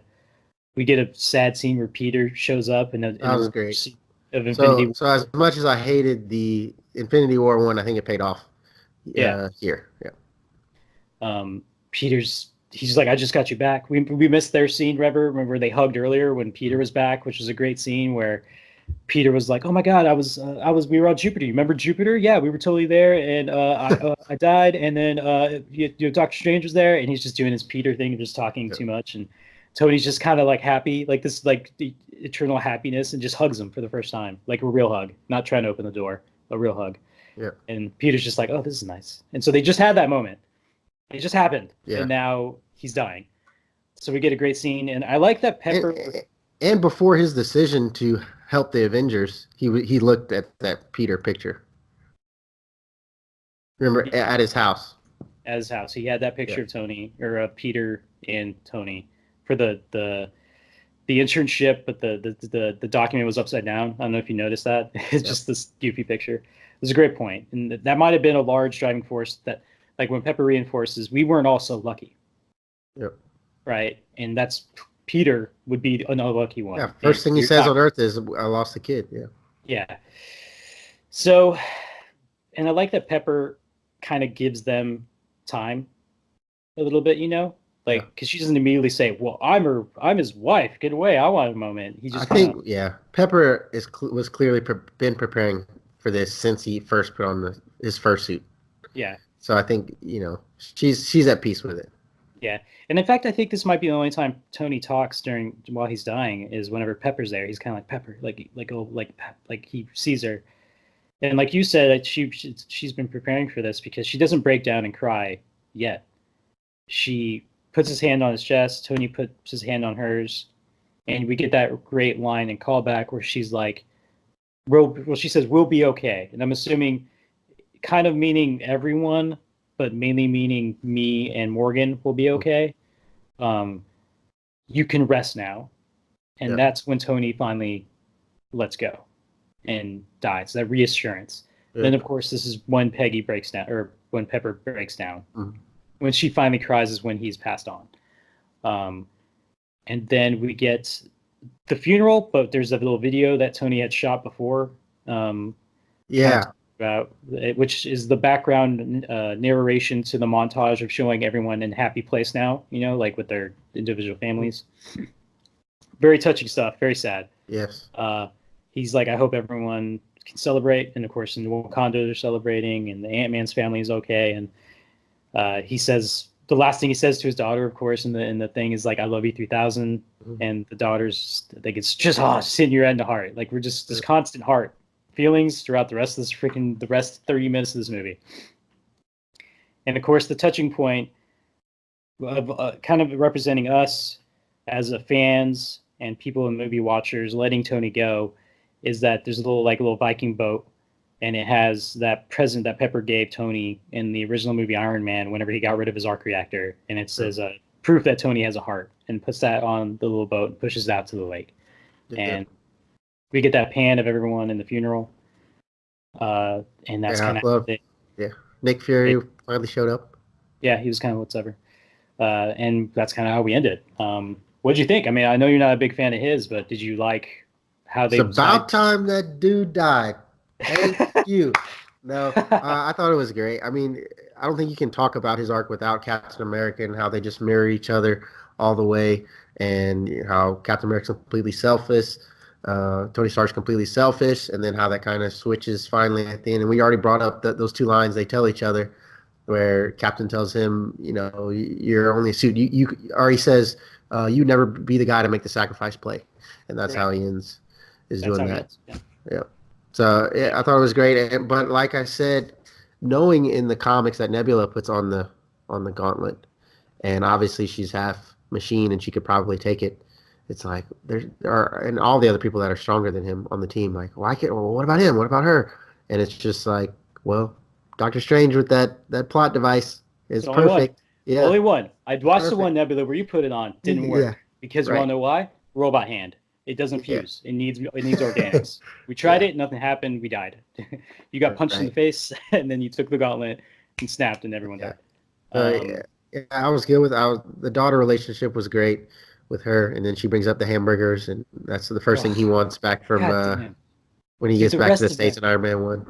Everything in the rest of this movie is just like you're like, oh, I'm gonna stop crying now. No, we're gonna do the burger line with the daughter. Where Happy's like, I'm gonna get you all the burgers you ever want. Like, just Happy's there. He finally shows up. I think it would have put just another cherry on top if they would have Stan Lee at the funeral somehow. I don't know how they could have, because I thought it was great the way they kind of like, this is everybody. Oh, and then no, here's Nick Fury.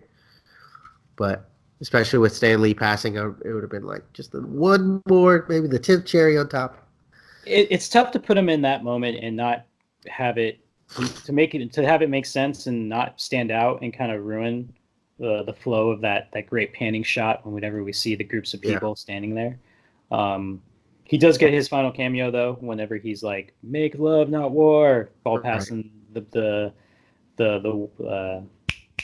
army base in 1970. It would have been tough, and I kind of. If that was their decision, you assume they probably thought about it, but it would have been tough. But yeah, that's the wrap of Tony's story. He's gone, and you imagine it's probably also because maybe RDJ doesn't want to do these movies anymore, or maybe they just don't want to pay for him to be in the movies anymore. Yes, really I think that's more. He's done a ton, but I mean, he's a seat filler for sure. People love him. Yeah, and I don't know if even Spider-Man. I mean, me and you would have been there regardless. But I mean, they used him to sell that movie for sure. He's in all the trailers. He's in the posters. Yeah. He's barely in that movie, to be honest. Like screen time wise, he gets some good moments, but time wise, he's not really in that movie. Yeah. Happy's in that movie more than Tony is. Right. I'm pretty sure if we add it up. But yeah, and that's kind of how Endgame settles our main characters and the main Avengers. I think we can probably do some quick highlights real quick.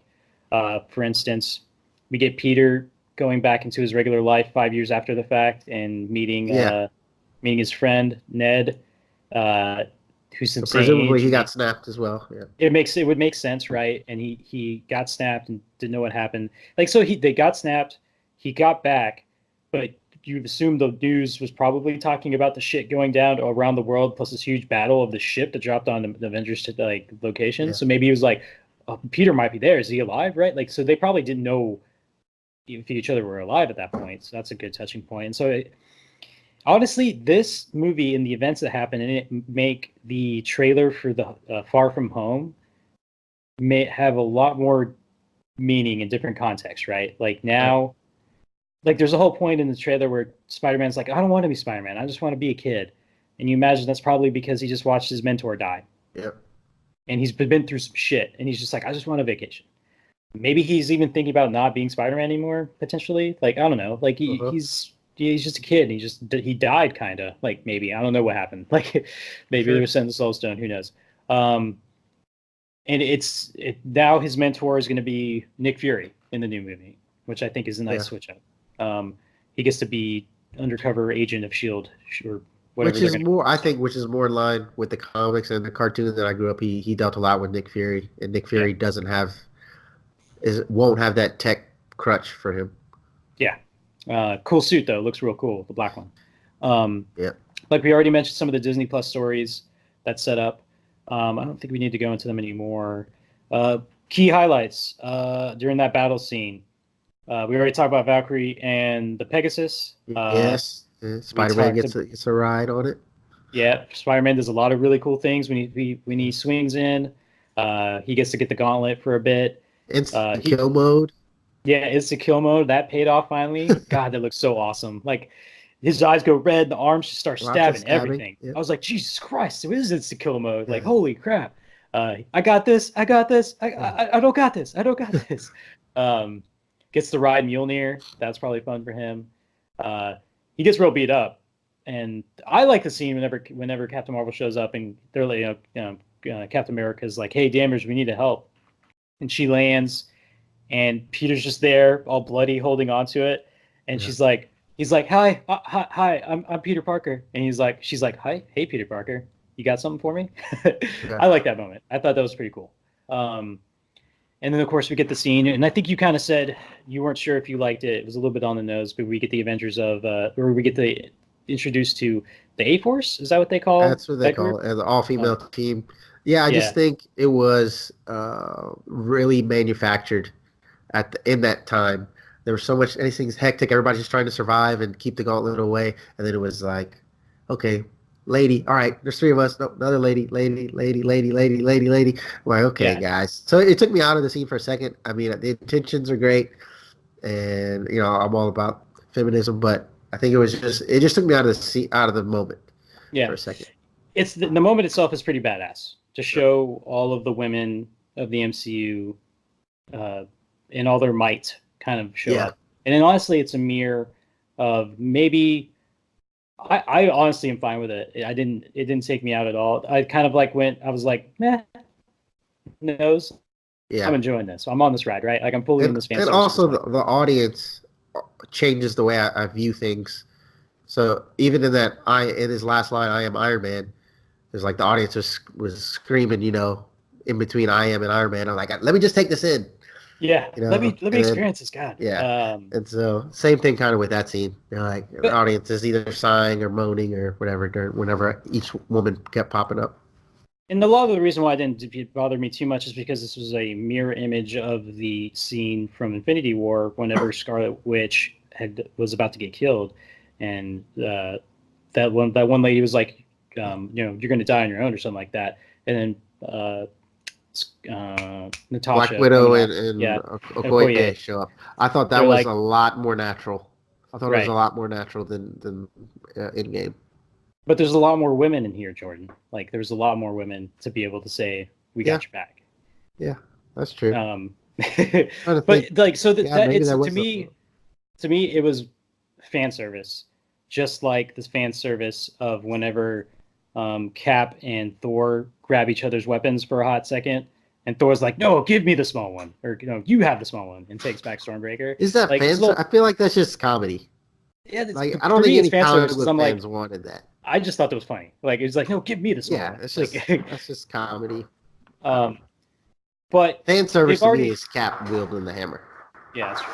That's what fan service. But they've already talked about setting up all women's Avengers movie. I believe that's been rumored and rumbled around a little bit. Yeah, discussed. I Nothing think. nothing concrete by any means, but if whenever they reveal their slate of movies in that wall of text with a bunch of movies, you probably shouldn't be surprised if there's like an A Force or an all Avenger ladies Avengers movie. Yeah, I would think now that they have. And that's something that I was pessimistic about this universe is because I felt that all of their best female characters were not. They didn't have them with Yep. Invisible Woman and a ton of mutants and X-Men. Those are some of their best female characters. And now that they have them, I don't know if I would go for A Force, especially since I think DC's coming out with Birds of Prey, Yep. so that'll be all a female Which team. Jared Leto. Is he probably has a cameo in that or something? Yeah. This man, open-minded. Yeah. What else? What else can we highlight from this movie that was really rad? That fight scene, like we can describe it all you want, but it's worth watching, and it's worth watching and stopping and rewinding. What a great moment! Yeah. There's so much that happens. His sword, his double-edged sword, so it's got to be vibranium, right? Is there a harder element? Yeah, because it breaks the vibranium shield. That's supposed to be the hardest, toughest element on Earth. On Earth, I thought it was. I thought okay. They didn't poll the universe and ask if it was stronger. Like it could be from anywhere. Who knows? It was a cool weapon though, like a double sword saw blade. Were you disappointed that Fury didn't show up in the battle? Is he kind of? I guess we've never really seen him be active except for in Captain Marvel, and he still moves like a 70-year-old man. But for a hot moment, whenever the ship aimed at the sky instead of aiming at them, I was like, did Fury fucking bring a helicarrier to this battle? I was like, yeah, that would have been too Ultron-y, maybe. Yeah. But it wouldn't have made sense, right? Because that helicarrier would have been ripped up by Thanos' ship. Like, there's no way that it would hold up to it. Not really, because what all can he do? He can. Right. He doesn't have enough time to logistically gather everyone to help out, like he did in Age of Ultron whenever they showed up, right? Like that took some doing. He had to get the dust off the helicarrier.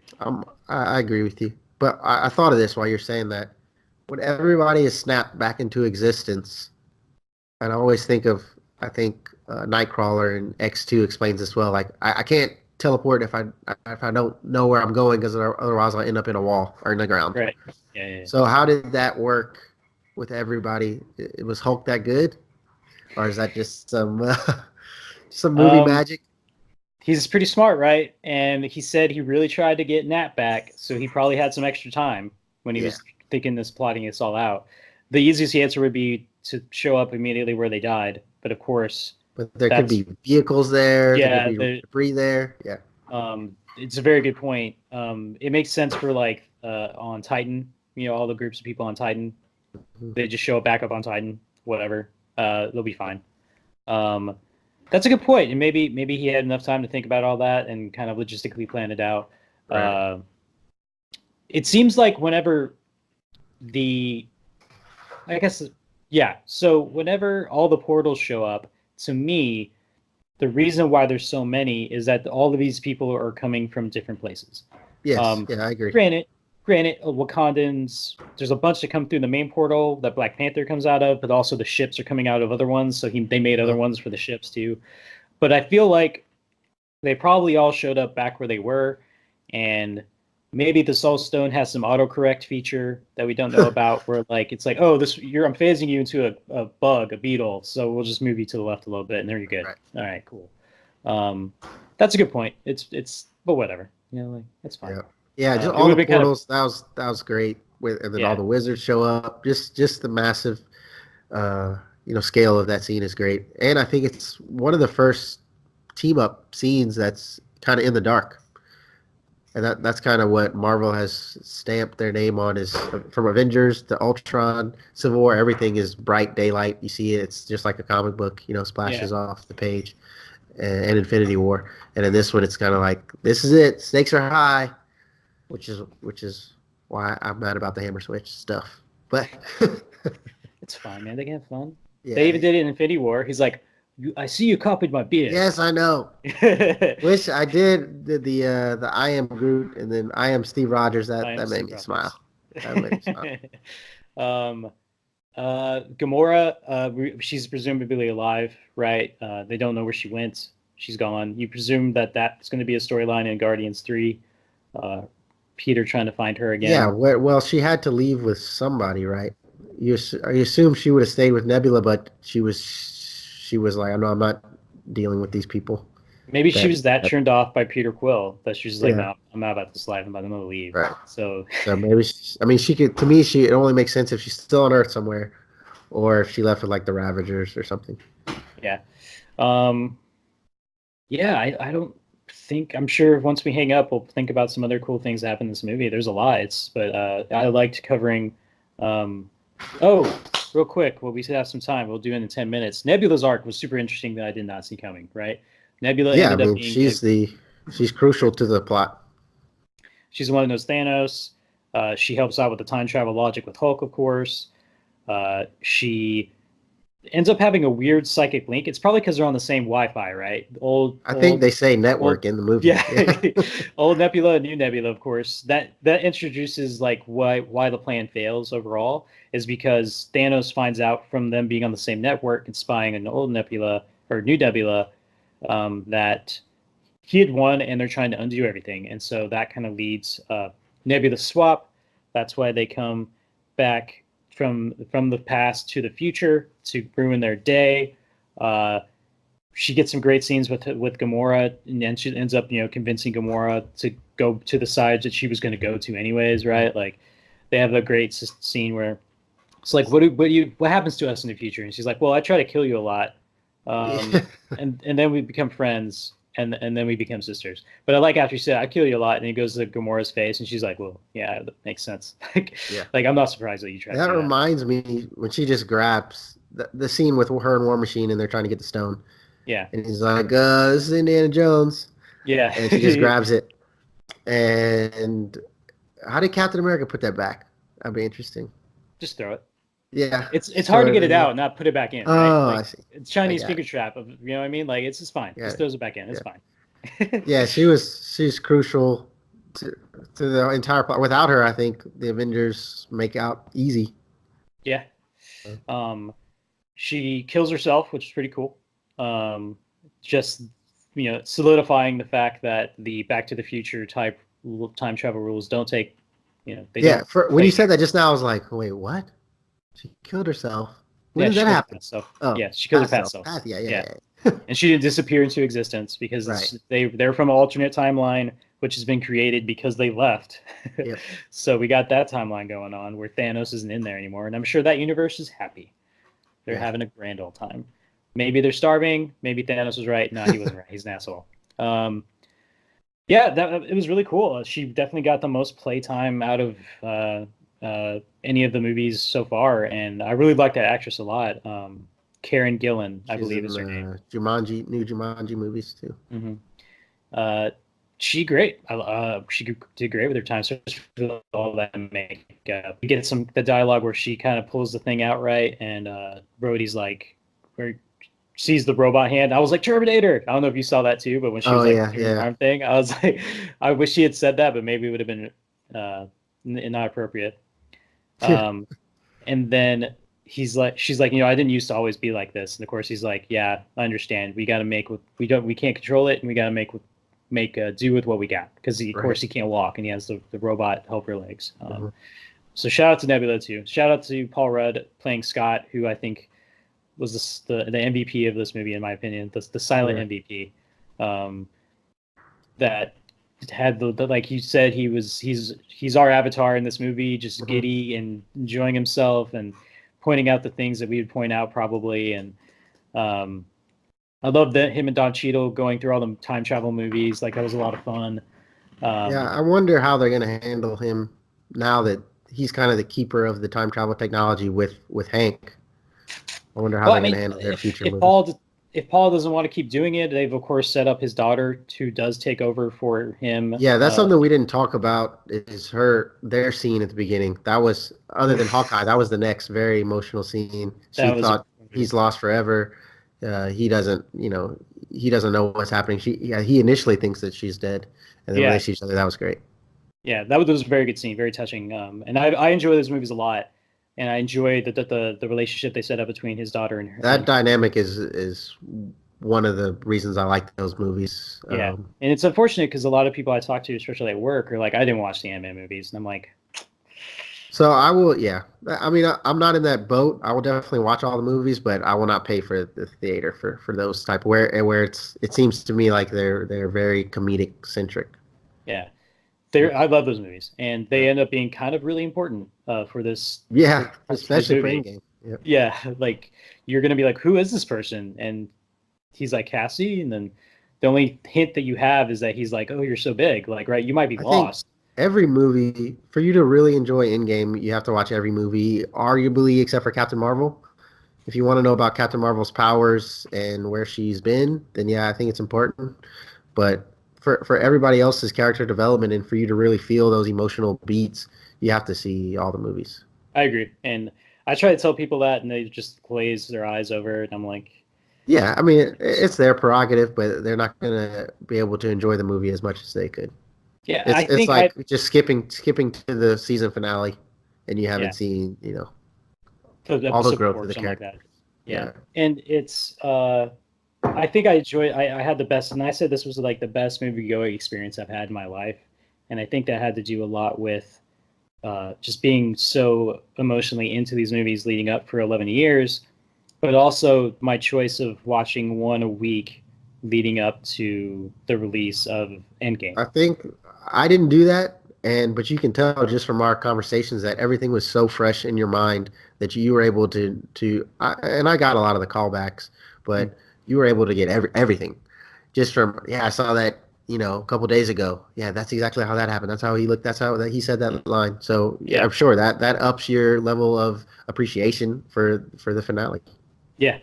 This movie was made for me. It was a love letter to me, signed by Kevin Feige. He's like, "Here you Did go, you Kevin." wait through the credits? I think it said to Kevin, "We love To you." Kevin, yeah, at the very end. You guys didn't see that?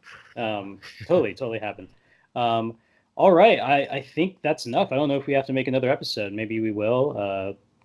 If we feel like it, maybe we missed something. Maybe we get some questions from the listeners, or want to talk about more things, or go into more Definitely. depth on something. Yeah, these videos will post. They'll be on YouTube where you can comment. They'll also be on our closed Facebook group if you get invited because you're nice. We also have a place to talk there too. Um, Thanks for sitting with us, and thank you, Jordan, for stepping up and having my back. No So we can problem. Love being nerd out here. about Talk nerd out superheroes about. anytime. Yeah. Can I trust you? I don't know. You a big Pokemon fan? I'm debating if I want to shoot an episode on Pokemon. I caught all 150, red and Okay. blue, Well, yeah. I mean, that's and good I credentials. watched the cartoon, and I remember when Pikachu had to shock Ash back to life, Yeah. and that was an emotional scene. But Charmander. other than that, I've not been on the apps or any of the smartphone games or anything like that. So All right. that's Well, the extent. if you watch the movie and you feel like you want to talk about it, you're more than welcome to come join. Yeah, my I girlfriend watched Brittany definitely wants to watch it, so yeah, I'll be watching it.